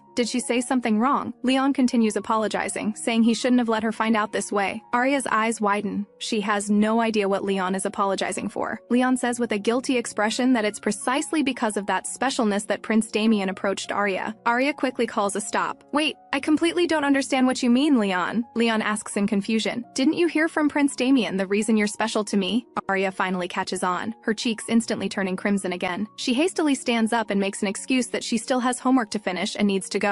Arya apologizes as she quickly leaves, saying they can talk later. Let her go. Leon looks at the closed door, Arya's name on the tip of his tongue. The last syllable ultimately remains unspoken, leaving only silence. Left sitting there alone, he murmurs to himself that perhaps she won't forgive him after learning the truth. At this moment, on the other side, Arya is in the garden, blushing and freaking out, her heart racing ridiculously fast. How embarrassing. She's been reading too much into it all along. It's not at all what she thought. She's full of confusion. What exactly did that Prince and Leon mean by special? Arya doesn't understand. Why does Leon feel sorry? At this moment, an unfamiliar voice suddenly sounds from above her. The person asks with a smile, "Hello, I'm looking for the Duke." Arya is startled by the sudden inquiry and gasps, "Who are you?" The person frowns slightly at these words and calls behind her, "Lillian." Lillian, dressed in a lady-in-waiting's outfit, responds respectfully. The person then shows displeasure. She asked first. Yet this child dares to ask her back? She asks arrogantly if this child doesn't know who she is. Arya stares at the person's brilliant silver hair, her pupils contracting slightly. Her heart jolts. Could this be imperial royalty? Lady-in-waiting. Lillian keenly notices Arya's flustered expression. She steps forward half a step to shield the princess, saying, "Princess, isn't this a bit too harsh?" She then extends her hand gently. "Sorry, we seem to have frightened you." At this moment, Leon's familiar voice sounds from a distance. He quickly walks toward the princess and asks, "Why did you come without notice? Is there urgent business?" The princess nods with a smile. "Yes. Very urgent. I'm dying of sadness from not seeing you for a day, Leon." Arya's eyes widen in shock after hearing this. What's going on? She's completely confused. In the reception room, the princess leisurely drinks fragrant tea. Her gaze casually sweeps to Arya, who keeps staring at her from the side. She sizes her up while holding her teacup, looking more carefully. This child doesn't seem like an ordinary servant, nor like Leon's lover. The princess calculates inwardly. Perhaps she can obtain information about Leonardo through her. So she smiles and gestures for Arya to come sit here. She has some things to ask. Arya obediently sits across from the princess. She first asks Arya's name. Arya responds that her name is Arya. The princess introduces herself as the Empire's first princess, Serafina. She continues asking if Arya works at this estate. Arya nods in response.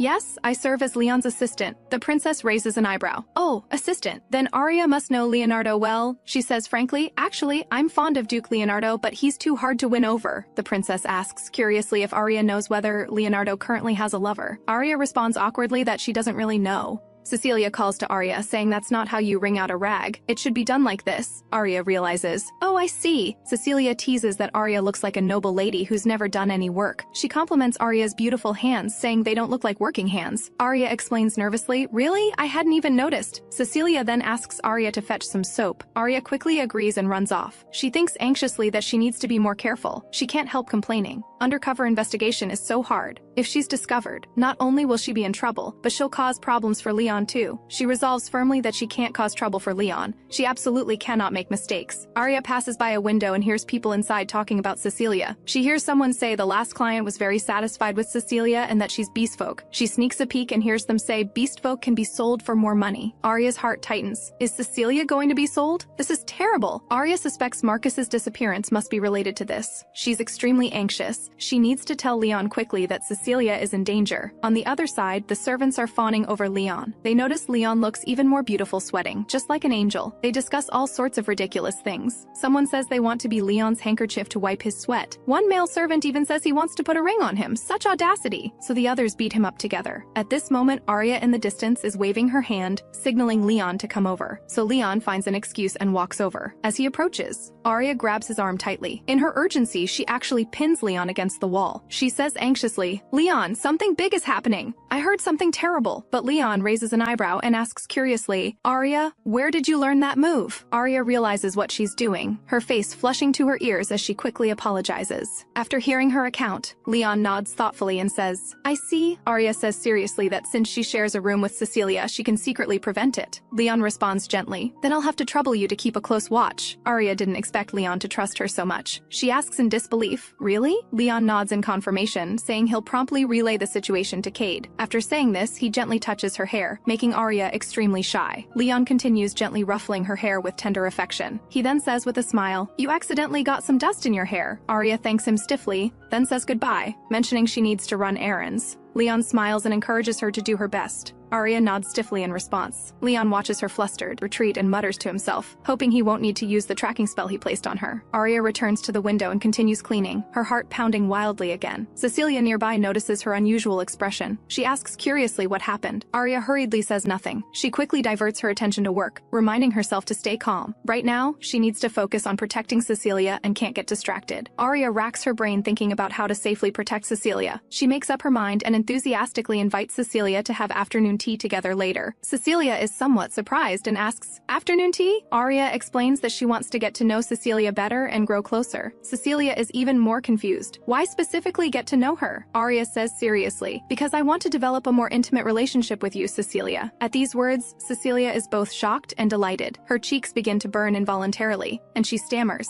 not knowing how to respond. Seeing this, Arya mutters to herself, "Did the book get the friend-making method wrong?" Cecilia says somewhat shyly that they haven't known each other long and she's not mentally prepared yet. Arya is confused. Does making friends require mental preparation in advance? Cecilia then realizes it's not what she thought, so she agrees with a smile that after work, she'll prepare refreshments to bring back to their room to share. Arya immediately agrees with a smile, looking forward to the afternoon tea. That evening, Arya is carefully preparing an elegant afternoon tea in their room. Cecilia walks in carrying a plate of cookies, saying the kitchen happened to have some left over. The two sit together for tea, and Cecilia sighs that Arya is truly a remarkable person. Arya blinks her round eyes and asks in confusion, "Why do you say that?" Cecilia explains that most people don't deliberately make friends at work. Arya laughs awkwardly, not realizing there was such an unwritten rule. Cecilia hugs her warm teacup and sighs. Moreover, being a foreign beast folk, she's inevitably shunned. Arya quickly rises from her seat and urgently calls to Cecilia. She says excitedly, "I'm also beast folk." Cecilia is surprised, saying she couldn't tell Arya was beast folk at all. Arya lowers her eyes and hesitates for a moment, saying quietly she's considered half-blood beast folk. Cecilia's pupils dilate in shock again. Half-blood beast folk features are usually very obvious. Arya explains softly that she's a child born from a human mother and beast folk father. Cecilia nods thoughtfully, but Arya doesn't look like half-blood beast folk. She patiently explains that pure-blooded beast folk can freely transform between human and beast forms, with their human form indistinguishable from humans. But half-bloods can't fully transform. Their human form retains animal characteristics, so half-bloods are easily distinguished in a crowd. Arya quickly says she also has distinctive features. She just hides them well. After saying this, she lowers her head slightly and carefully reveals the small horns hidden in her hair. Cecilia leans in curiously to look at Arya's small horns. Her mouth opens in surprise, speechless. Arya thinks hopefully, will Cecilia know what her ancestral animal is? But Cecilia asks with a curious expression, "What animal's horns are these?" Arya shakes her head with slight disappointment, saying she doesn't really know either. Cecilia then asks cautiously if she can touch them gently. Arya readily nods in agreement. Cecilia slowly extends her hand. Her fingertips gently caress the small horns on Arya's head. Arya can't help letting out a soft sound, her cheeks flushing. The sound startles even herself. She didn't expect to make such a strange noise. Face completely red, she thinks no one has ever touched her horns before. She didn't know they were so sensitive. Cecilia says with a smile, "It seems this is quite a sensitive area." Arya feels embarrassed because this is the first time anyone has touched her horns. Cecilia understands. Everyone has sensitive areas. She's sensitive about her tail too. Arya's eyes light up as she eagerly asks what kind of beast folk Cecilia is. Cecilia responds that she's squirrel beast folk. Arya's eyes sparkle as she shouts excitedly, "Oh my goodness, squirrel! I absolutely love squirrels."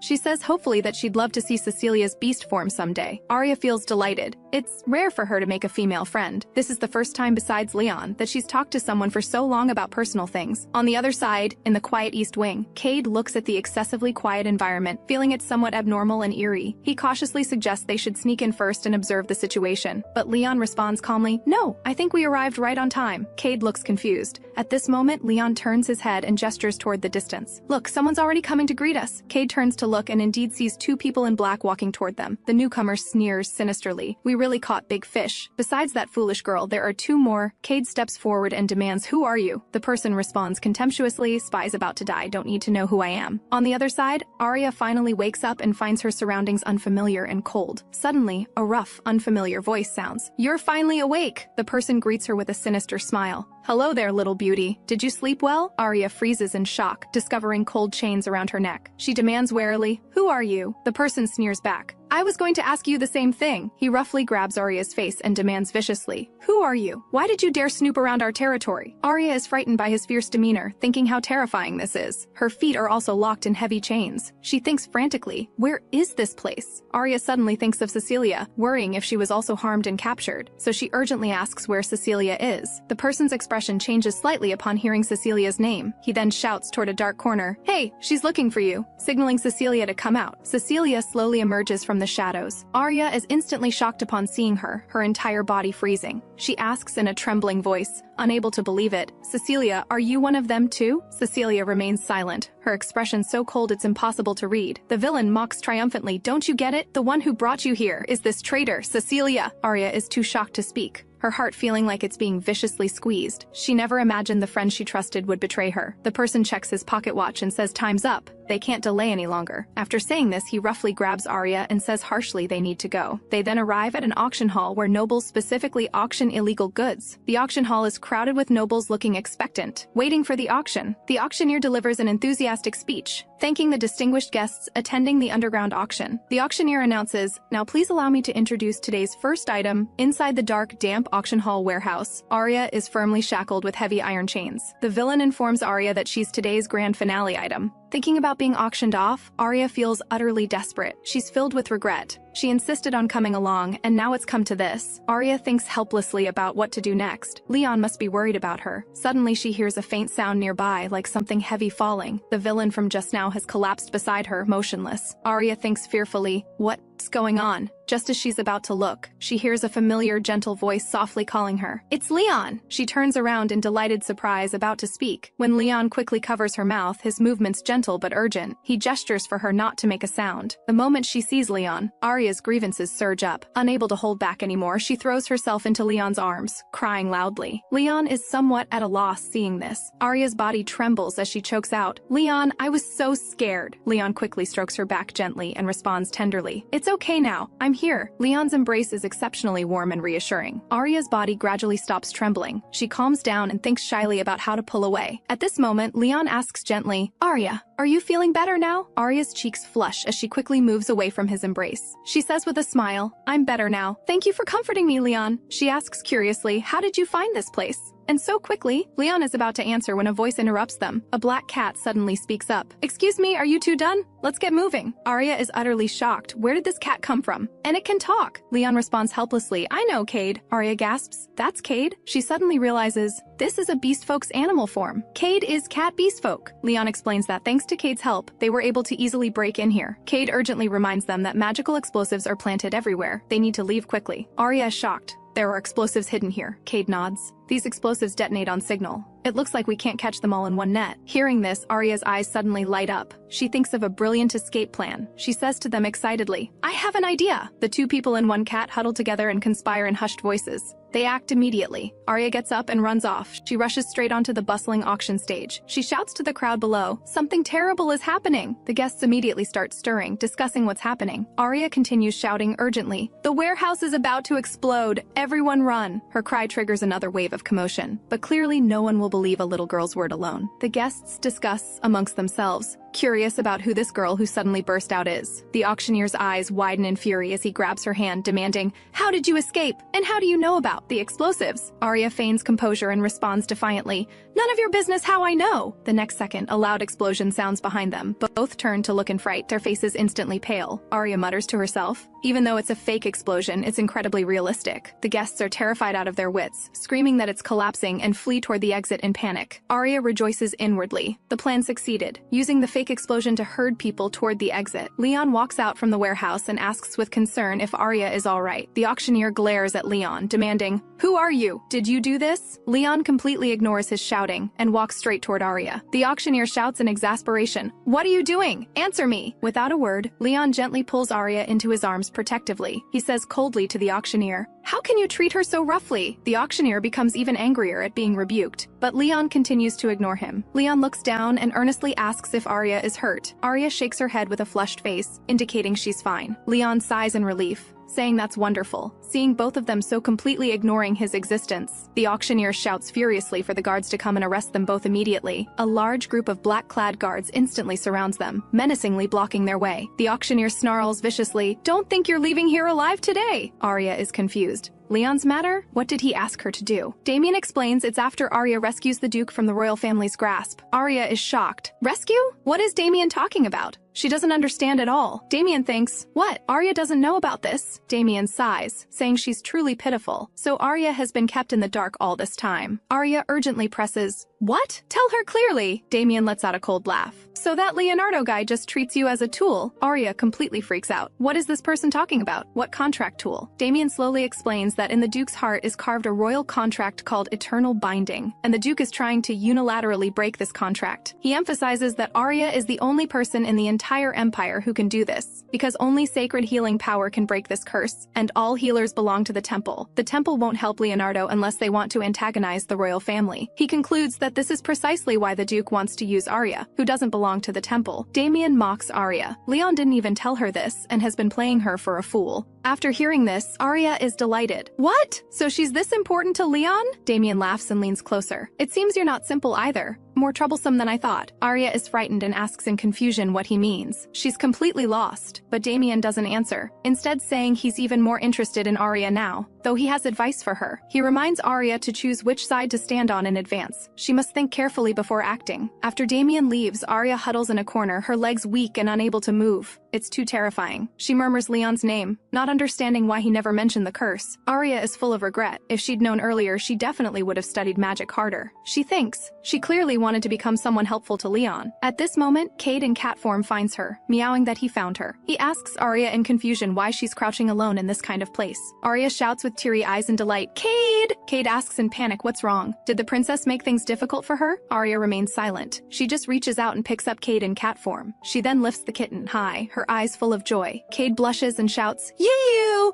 What are you doing? Arya says with a smile that Cade always appears when she doesn't want to be alone. Cade insists it's just coincidence, though his ears feel slightly hot. Arya looks at Cat Cade and just thinks he's so cute. Staying like this wouldn't be bad. She then asks curiously, Cade, how did you end up here? Cade responds speechlessly if she doesn't think she's asking too late. Arya and Cade return to Arya's room. Leon explains that without royal permission, Leon can't freely come and go, so he came to help. Arya mutters quietly that Leon is really overprotective. She understands completely. After hearing about the contract, she can understand Leon's actions. Arya feels sweet inside, thinking there's something only she can do. Cade looks at her strange expression, his face full of confusion. Arya giggles foolishly, thinking she can help Leon makes her uncontrollably happy. Cade can't help grumbling. What? Why are you suddenly smiling like that? Arya asks Cade if he knows about Leon and the royal family's contract. Cade's face shows shock, his eyes somewhat flustered as he asks where Arya heard about it. He's certain Arya didn't hear it from Leon. Arya nods. Someone else told her. She asks if he knows why Leon signed that kind of contract. Cade shakes his head saying he doesn't know. Whenever this comes up, Leon's expression becomes terrifying. Arya nods in understanding. I see. Cade asks Arya tentatively if she minds that Leon never mentioned it. Arya responds honestly that of course it doesn't feel good and she's sad. She changes tone with a smile, saying being able to help Leon makes her even happier. Cade sighs in relief, saying they were really worrying over nothing. The next day, back in her room, Arya flops onto the bed complaining about still having to train at the palace.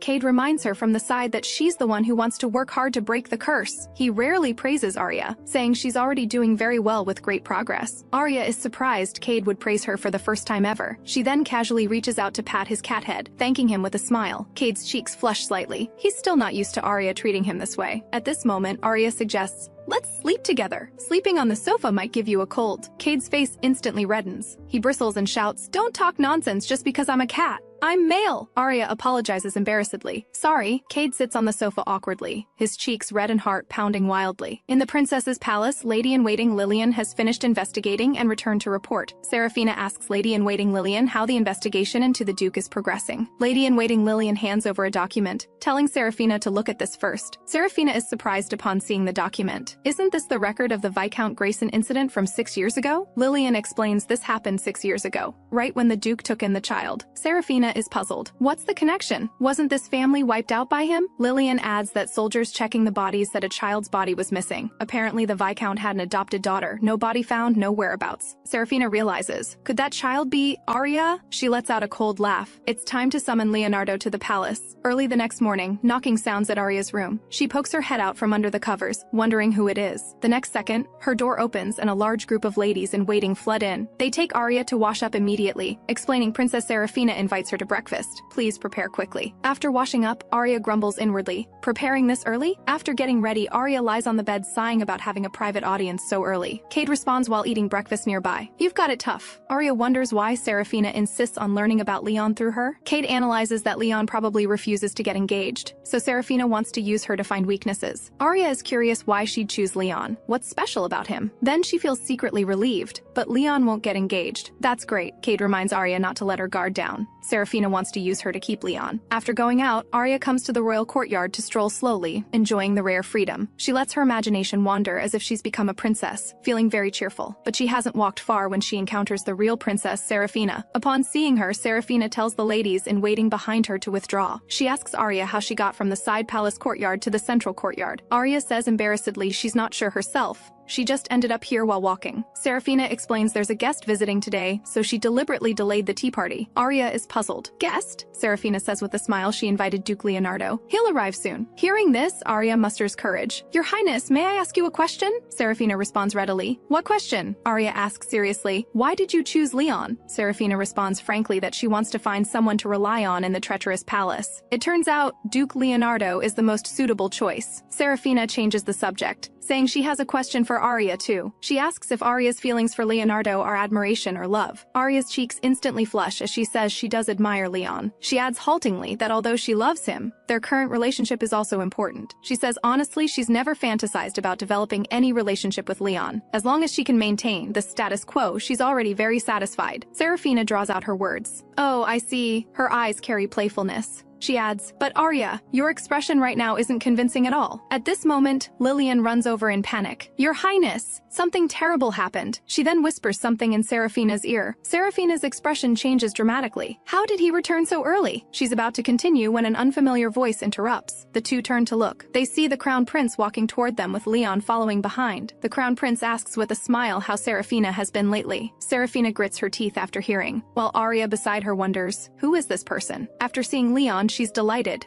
Ah, it's Leon. She wants to go greet him. However, Serafina signals her to stay quiet, then bows to the Crown Prince, asking why he returned so early. Arya is shocked upon hearing, he's the Crown Prince? The Crown Prince explains he had some trouble, so returned early. He then grabs Serafina's shoulder sarcastically. You really can't be underestimated. Getting engaged behind your brother's back. Serafina's expression becomes extremely ugly. The Crown Prince then whispers in her ear that no matter how hard his sister tries, it's all futile. Serafina is both frightened and angry after hearing, her body trembling uncontrollably. Even Arya notices the atmosphere is wrong. She wants to turn and ask Lillian beside her about the situation, but finds Lillian's state is also wrong. She looks very angry, trembling all over. This oppressive atmosphere makes Arya uncomfortable, so she instinctively steps back, and her footing suddenly gives way. Arya lets out a startled cry. Lillian beside her is first to turn back. Everyone else turns to look. They see Arya has fallen into the courtyard river. Leon shouts Arya's name anxiously and immediately rushes toward the riverbank. Only now does the Crown Prince notice Arya. He's about to apologize for not noticing this young lady. Looking up, he discovers everyone is ignoring him. Both Serafina and Leon are pulling Arya up together. No one cares about him as Crown Prince. His expression instantly darkens. Leon quickly asks Arya if she's hurt, his eyes full of worry. Lady-in-waiting Lillian also steps forward asking with concern if Miss Arya is all right. Arya nods in response. Yes, thank you for your concern. Lillian continues with concern that Miss Arya must be feeling unwell again. She's always been frail. Upon hearing this, Leon carries Arya away. As they pass the Crown Prince, his dark aura is palpable. The next second, a crisp slapping sound rings out. This terrifies Arya. The Crown Prince actually hit someone. Leon notices Arya in his arms trembling uncontrollably, so he gently pats her back while softly comforting her. It's okay.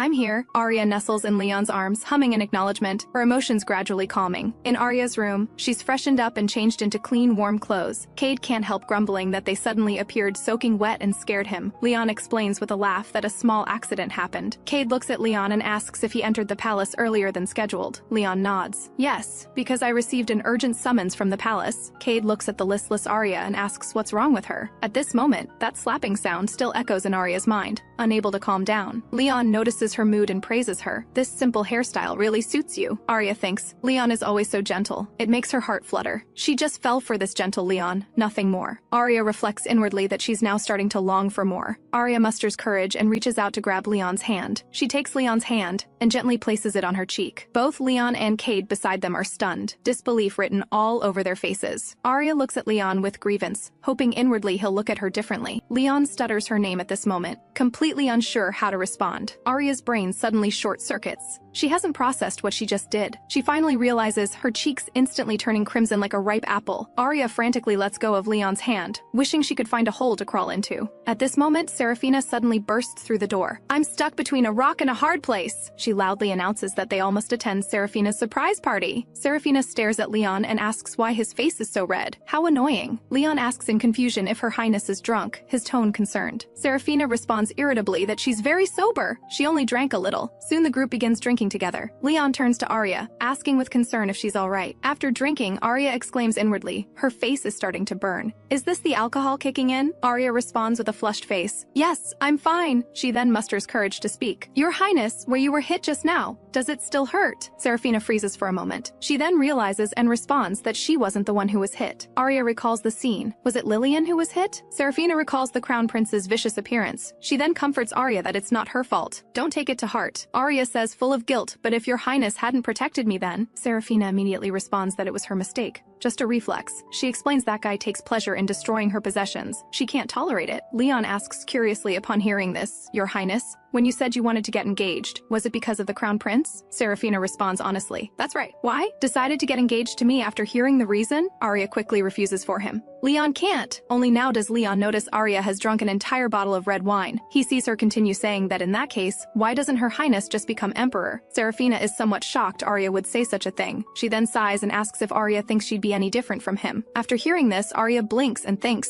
Arya recalls how Serafina's ladies-in-waiting were all devoted to her with respect and affection. She then answers with a smile that although she doesn't know Her Highness well, she can tell she's a very good person. Serafina laughs upon hearing this. She then teases mischievously in response that succession rights already belong to the Crown Prince, so now the only option is. Seeing this, Arya immediately hugs Leon and says he can't. She explains with a flushed face that Leon really hates the royal family. They can't force him. Then she says to Leon with a smile not to worry. She'll definitely help him resolve it. Early the next morning, Leon and the others are taking a carriage home. Serafina comes to see them off. Sorry to send you away so hastily. Leon responds politely that she needn't apologize. It was their honor to visit. Serafina teases that his polite words are impeccable. Then she looks at the blushing Arya. You too. You can't hide your emotions. But thank you for being my companion these days. Arya apologizes hastily, hoping she didn't do anything disrespectful to Her Highness. Serafina raises an eyebrow. Disrespectful? You mean yesterday? You did quite a lot. Arya gasps in shock. What? She doesn't remember what. She did it all. Serafina lists them. You objected to my suggestions and even talked back with treasonous words. Arya shouts in distress, I'm so sorry, I didn't mean to. Serafina laughs. Forget it. What happened at the drinking party, I'll pretend never happened. Arya breathes a sigh of relief.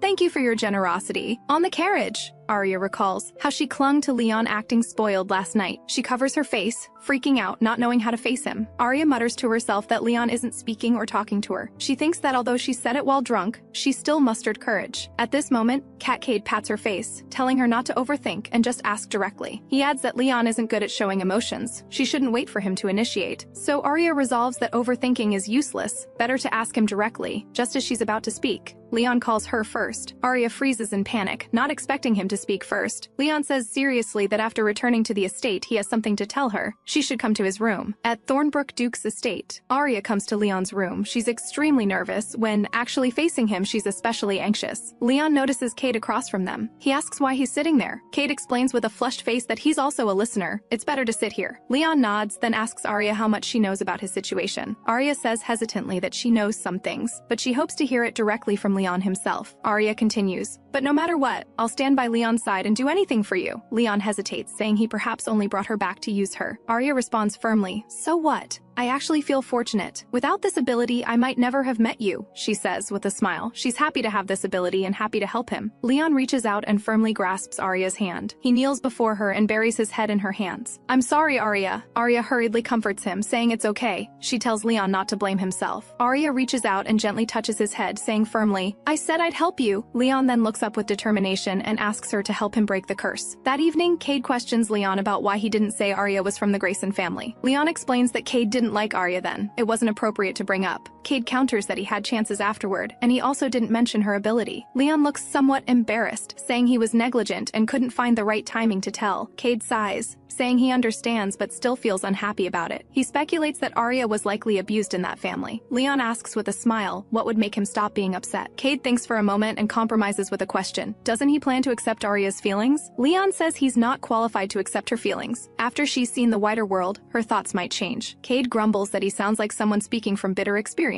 Several days later on a rainy day, Arya is shocked that Cade is returning to the Varna kingdom soon, so they must perform the curse-breaking ritual today. Cade nods, saying he never planned to stay long. The agreement is almost complete. Arya asks curiously what agreement. She doesn't know about it. Leon turns to Arya and asks if she's not interested in the Varna kingdom and beast folk. Arya nods, saying she's always wanted to visit personally. She adds that, in a sense, it's also her homeland, then asks in confusion why he brought this up. Leon suggests that after the ritual, she go to the Varna kingdom with Cade. Arya asks in surprise why so suddenly. Won't Leon go with them? Leon is silent for a moment. Arya says firmly she won't go. If he doesn't go, she won't either. Leon quickly reassures her that of course he'll go. He won't leave her behind. Arya is instantly happy, her eyes sparkling with joy. Leon explains it's not now. He begs her forgiveness for being unable to go together. He worries that, after the curse is broken, the royal family won't let it go. The capital will definitely be affected. It's too dangerous there. He says gently he doesn't want Arya in such a dangerous place. He then begs her understanding of his arrangement, promising he won't do anything to make Arya sad or upset. Leon guarantees that once things are resolved here, he'll immediately rush to find her. Arya is overjoyed inside, feeling Leon's words make her too happy. The three then come to the basement Leon prepared. Leon says this is it. Leon calls to Arya, saying he's truly grateful for her help. Arya immediately says firmly that for Leon's sake she'll definitely complete the ritual successfully. Leon comes to the center of the magic circle. Cade tells her to just do it like usual training. Arya responds confidently that she definitely won't disappoint him. Arya begins casting. The magic circle glows, illuminating the entire basement. The curse in Leon's heart is drawn out. The sword's form is very menacing. Arya thinks she just needs to pull out that sword symbolizing the curse. But when she exerts force, she suffers strong backlash. Leon also suffers backlash and coughs up blood. Arya panics. It actually failed. She doesn't understand how this happened. Suddenly, a strange sound comes. Leon's expression changes. They need to leave immediately. He says urgently that soldiers will attack soon. They can't delay. Soon, soldiers surround the Duke's estate. So Leon takes Arya and Cade to escape into a cabin in the woods. Leon explains this is the house he lived in as a child. Cade is shocked it's still so tidy after hundreds of years. Leon explains he cast time-distorting magic before being taken to the palace. He adds this place can temporarily evade the soldiers' tracking. Arya apologizes guiltily, saying it's all her fault for not succeeding and dragging him into this. Leon reassures her it's not her fault. Perhaps there's a problem with the magic circle. He continues lightly that he has an immortal body. This small injury is nothing. After saying this, Cade gives Leon 2 punches. Leon touches his head and looks up, puzzled at the furious Cade. Cade scolds him not to take himself for granted just because he's immortal. Arya agrees, telling Leon never to say such things again. She doesn't want Leon to be harmed at all. Leon is shocked. This is the first time anyone has cared about him like this. Ever since people knew he was a mage, everyone held the greatest malice toward him. Some even proposed using him as a shield since he's immortal. They said even if his limbs were severed, there were healers to treat him. Everyone ordered him to cause havoc with his magic. This was his mission. Arya calls to him softly, even if you won't die, being hurt still causes pain. Cade also agrees, telling him to cherish himself as they cherish him. Leon suddenly bursts into laughter, his laugh especially carefree and relieved. Both Arya and Cade are surprised, wondering what he's laughing about. Leon says with a smile he suddenly feels very warm inside. Cade gets to the point, asking what his plan is. Pursuers will arrive soon. Leon touches his heart and answers. The contract has a tracking function that can locate him anytime. Suddenly there's knocking. Everyone panics, afraid they've been discovered. The door opens, and Lady Lillian, Seraphina's lady-in-waiting, enters. Cade is wary, asking how she found this place and telling her not to come closer. Lillian reassures them to calm down. She's here to help. She explains that if she wanted to expose them, she would have reported to the palace already. Cade is shocked, asking if she's been following them all along.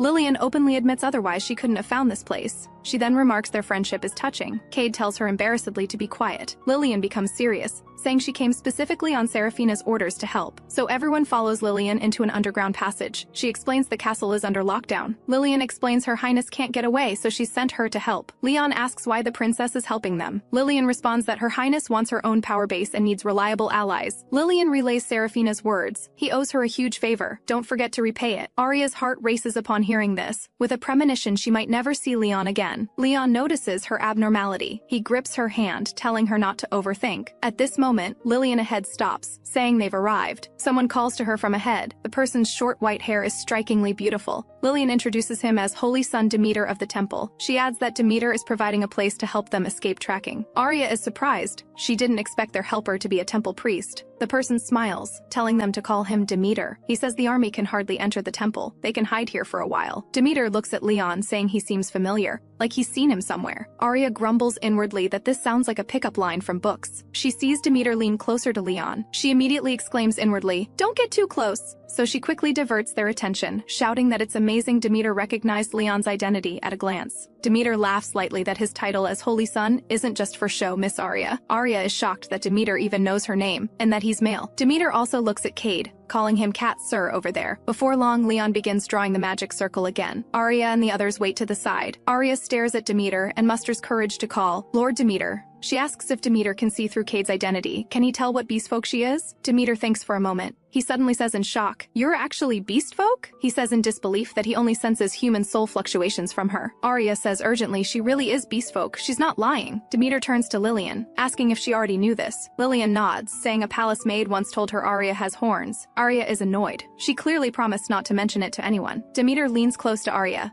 saying there's something special in her right eye. Arya panics, telling him not to touch her and asking what he's doing. Demeter explains there's a special light flickering in her eye. On the other side, Leon stands looking at the completed magic circle, saying he's finally finished. He's confident, saying he's checked multiple times. There won't be mistakes this time. Leon calls to Arya, telling her to come to his side. He guarantees this time won't have accidents like last time. Arya nods, saying she believes him, then jumps down. Leon once again earnestly asks her to help break the curse on him. Arya swallows and begins preparing, saying nothing will go wrong, it will succeed. She then begins casting. The magic circle glows brightly. Leon closes his eyes, concentrating to withstand the magic. The next second, he still suffers backlash and coughs up blood. Arya panics again. The ritual had no errors. She doesn't understand why this happened. Leon loses control and roars, demanding what went wrong. Arya is guilt-ridden, apologizing to Leon repeatedly. Leon calms down and apologizes to Arya, saying he got carried away just now. He's about to say something when Arya suddenly exerts force, saying she'll restore everything. Saying this, she uses all her strength to cast. When Arya comes to her senses again, she doesn't know where she is. Tiny Demeter beside her roars that it's all her fault for misusing magic, causing him to become like this. Demeter explains her magic power conflicted with his sacred power, creating a temporal rift. They've both traveled to the past. She looks around. The air is filled with a pungent yet familiar smell of blood. Not far away, an unfamiliar young Leon stands there, his clothes stained red with blood. Arya sees the young figure and gasps, "Leon?" Her voice full of disbelief. Young Leon turns at the sound. Demeter immediately pushes Arya down to crouch. Arya struggles. "What are you doing?" He can't help calling her an idiot. In the past, any action could change the future. Demeter says seriously that interfering with the past will trigger changes. The price is borne entirely by the one who changes it. She urgently suggests, "So let's go back quickly." Arya says regretfully, "Ah, so soon?" Demeter scolds, "Do you think we're here on vacation? Stay any longer and you'll definitely cause trouble." Sure enough, before he finishes speaking, Arya rushes toward Leon. Demeter is about to stop her when he hears a loud noise suddenly coming from ahead. Young Leon is at the very front facing the enemy. Arya is shocked. What happened? Looking closely, there are corpses everywhere. She wonders why young Leon would be in such a place. Demeter recalls he once heard of a genius mage who could single-handedly destroy entire armies. Arya's heart jolts. Could Leon be that mage? After saying this, she sees young Leon unleash powerful magic, instantly defeating the enemy army. Arya is heartbroken. They made such a young child go to battle? She's furious, and he's all alone. Sending him to kill is too cruel. Suddenly, she sees a soldier circling behind him, preparing to ambush. The soldier roars, "Die, you monster!" Young Leon just turns around. Arya rushes forward recklessly to shield him. Young Leon is surprised. He didn't expect anyone to suddenly protect him. Demeter is stunned too. This girl actually dares to interfere with the past. Arya falls while holding young Leon. She holds him and apologizes with guilt in her voice. "I'm sorry, I knew nothing about all this." Arya's heart aches. "You've had such a hard time alone, haven't you? I'll definitely save you." Young Leon is confused in her arms. Who is this person? Why is she saying this? Demeter clicks his tongue from the side, speechless. She really did cause trouble. That evening, Demeter roars at Arya. "Didn't I warn you? Don't interfere with with the past. Arya lowers her head in acknowledgement. Demeter urges that before the past changes too much, they should leave immediately. Arya hesitates. What? But what about Leon? I can't just leave him. Demeter counters that even without her, Duke Leonardo lived fine. Hurry back, Arya mutters. I know! She then activates magic. Dazzling light illuminates the surroundings. Arya asks curiously, Lord Demeter, what are you thinking? You're not moving. Demeter comes back to himself. Coming. He quickly follows Arya's magic rhythm. Together, they exert force. An even stronger light envelops the surroundings. Before long, Leon entered softly asking if she was awake. He brought some food, but he found the room completely empty. Disappointment and loneliness washed over him again. On the other side, Arya and Demeter travel through time again, but they arrive in a forest. Demeter sighs. It seems they're still in the past, just reversed some time. Arya is completely weak. She has no strength left. Her magic power is too depleted. Demeter explains that releasing too powerful magic forces, mana depletion is normal. Arya wonders, is that so? Then why did you have me cast consecutively? Demeter is embarrassed. I forgot in my rush. Sorry. Arya grumbles it's too much, making her suffer from carelessness. Demeter suddenly realizes, but this way I understand why the ritual failed. He's about to say something, when they hear strange sounds from a distance. Arya is alert. Over there. Could it be? Before Demeter reacts, Arya has already run toward the sound. She pushes open the door, crying out, Leon, what happened? The scene before her immediately frightens her. The air is filled with a thick smell of blood. Arya immediately covers her nose. She looks at the bloodstains on the ground. Blood? What happened? She forces herself. It's okay. I need to pull myself together. Looking at the injured young Leon, she decides to heal his wounds first, but Demeter immediately stops her. You can't. Did you forget what I said? He reiterates they can't interfere with the past. The consequences are unthinkable. Arya protests urgently. But Leon is badly injured right now. Demeter responds coldly to just pretend she didn't see it. This already happened. Arya can't believe it. Pretend I didn't see? How is that possible? She recalls how Leon protected her when she was young. Her eyes well up. Arya resolves, how can I stand by and do nothing for Leon? Ignoring Demeter's objection, she holds young Leon and begins casting healing magic. From a suicide note that fell nearby, she learned the full story of Leon's contract with a royal family. It turned out Leon's teacher used his mother as a hostage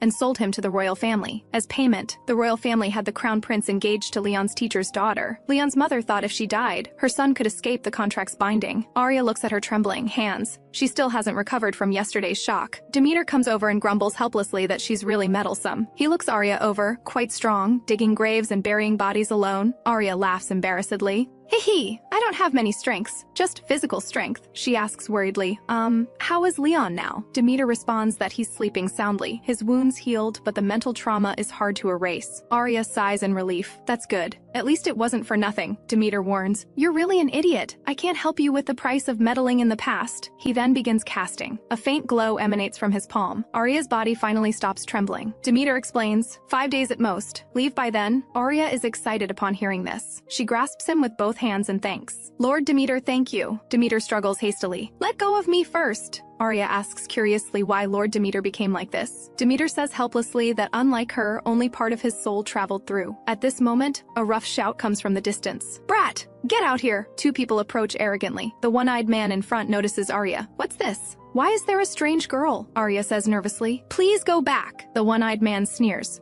Daring to order me around? Do you know who I am? Arya mutters inwardly that this person is scary, but she can't back down for Leon's sake. So she musters courage. Leon is very ill right now. Please go back. The one-eyed man scoffs. When have we ever cared about that brat's condition? Arya is furious. Too much. How can you treat him like this? The one-eyed man is stunned. What? This girl dares to talk back to me? Arya continues roaring. When Leon was killing enemies on the battlefield, what were you adults doing? The one-eyed man flies into a rage, telling her to shut up and bring the person out. Saying this, he reaches out. I'm being polite and you're pushing your luck. But Arya's expression suddenly changes, her gaze cold. The one-eyed man's hand freezes. He thinks, what's happening? The air around suddenly feels scorching. Then he feels pain. The one-eyed man mutters to himself that if she's really a mage, it's trouble, hard to deal with. At this moment, the person beside him advises, Hail, let's go back. The one-eyed man leaves reluctantly. After the two leave, Arya starts feeling scared, but she absolutely can't let them harm Leon. Arya resolves, I can't let Leon suffer hundreds of years of torment. Demeter teases, wow, you can even use magic to threaten people. Impressive, she turns to Demeter. Lord Demeter, can you tell me why the ritual failed? Demeter hesitates. He trails off. He then refuses directly. No, I won't tell you now. Arya doesn't understand why. Demeter says frankly he can guess what she wants to do. It's too risky. Before long, young Leon wakes and asks in confusion who Arya is. Arya shouts in delight, Leon, you're finally awake. She then prepares dinner for him. Young Leon sits at the table looking at Arya, asking in confusion who she is. Arya hastily covers up.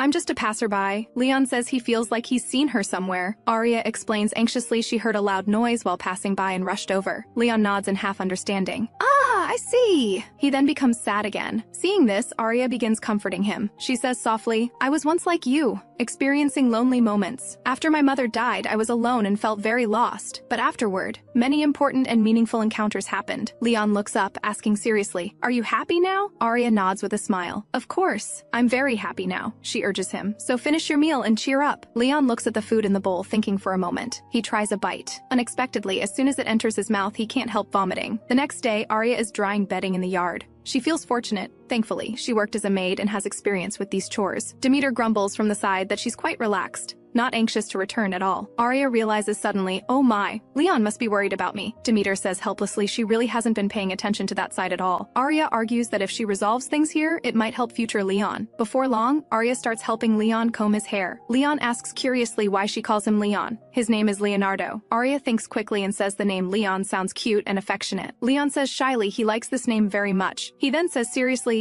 didn't you say important encounters would happen? He says with his head down, I feel for me now is that time. I'm grateful you appeared by my side. Hearing this, Arya secretly resolves she still wants to help young Leon. So that evening, after Demeter learns of her decision, he says speechlessly, why don't you just tell me you want to stay here and not leave? Arya apologizes hastily. I'm very sorry. I didn't mean to. She really can't just leave like this now. Leon needs her. Demeter says helplessly. Why can't you let go? I said changing history is dangerous, Arya says firmly. No matter the price, I'm not afraid. She says frankly, it's all for Leon. As long as Leon can be happy. Demeter nods. Very well. I understand your resolve. Demeter says directly, actually it's simple. The reason for failure is the magic circle. Your magic power is too strong. You don't need to use a magic circle. He teaches the method. She just needs to silently chant to break the curse and release magic power directly at Leon. Arya is deeply grateful. Thank you, Lord Demeter, she chants silently in her heart. I want to break Leon's curse. Let him gain freedom. Arya looks at Leon, thinking after meeting Leon she was very happy. So she hopes Leon can be happy too. Demeter helplessly begins casting. He says he might as well let her see with her own eyes what kind of future she wants. Saying this, Arya's consciousness is somehow sent to a strange place. Arya calls out anxiously, Lord Demeter?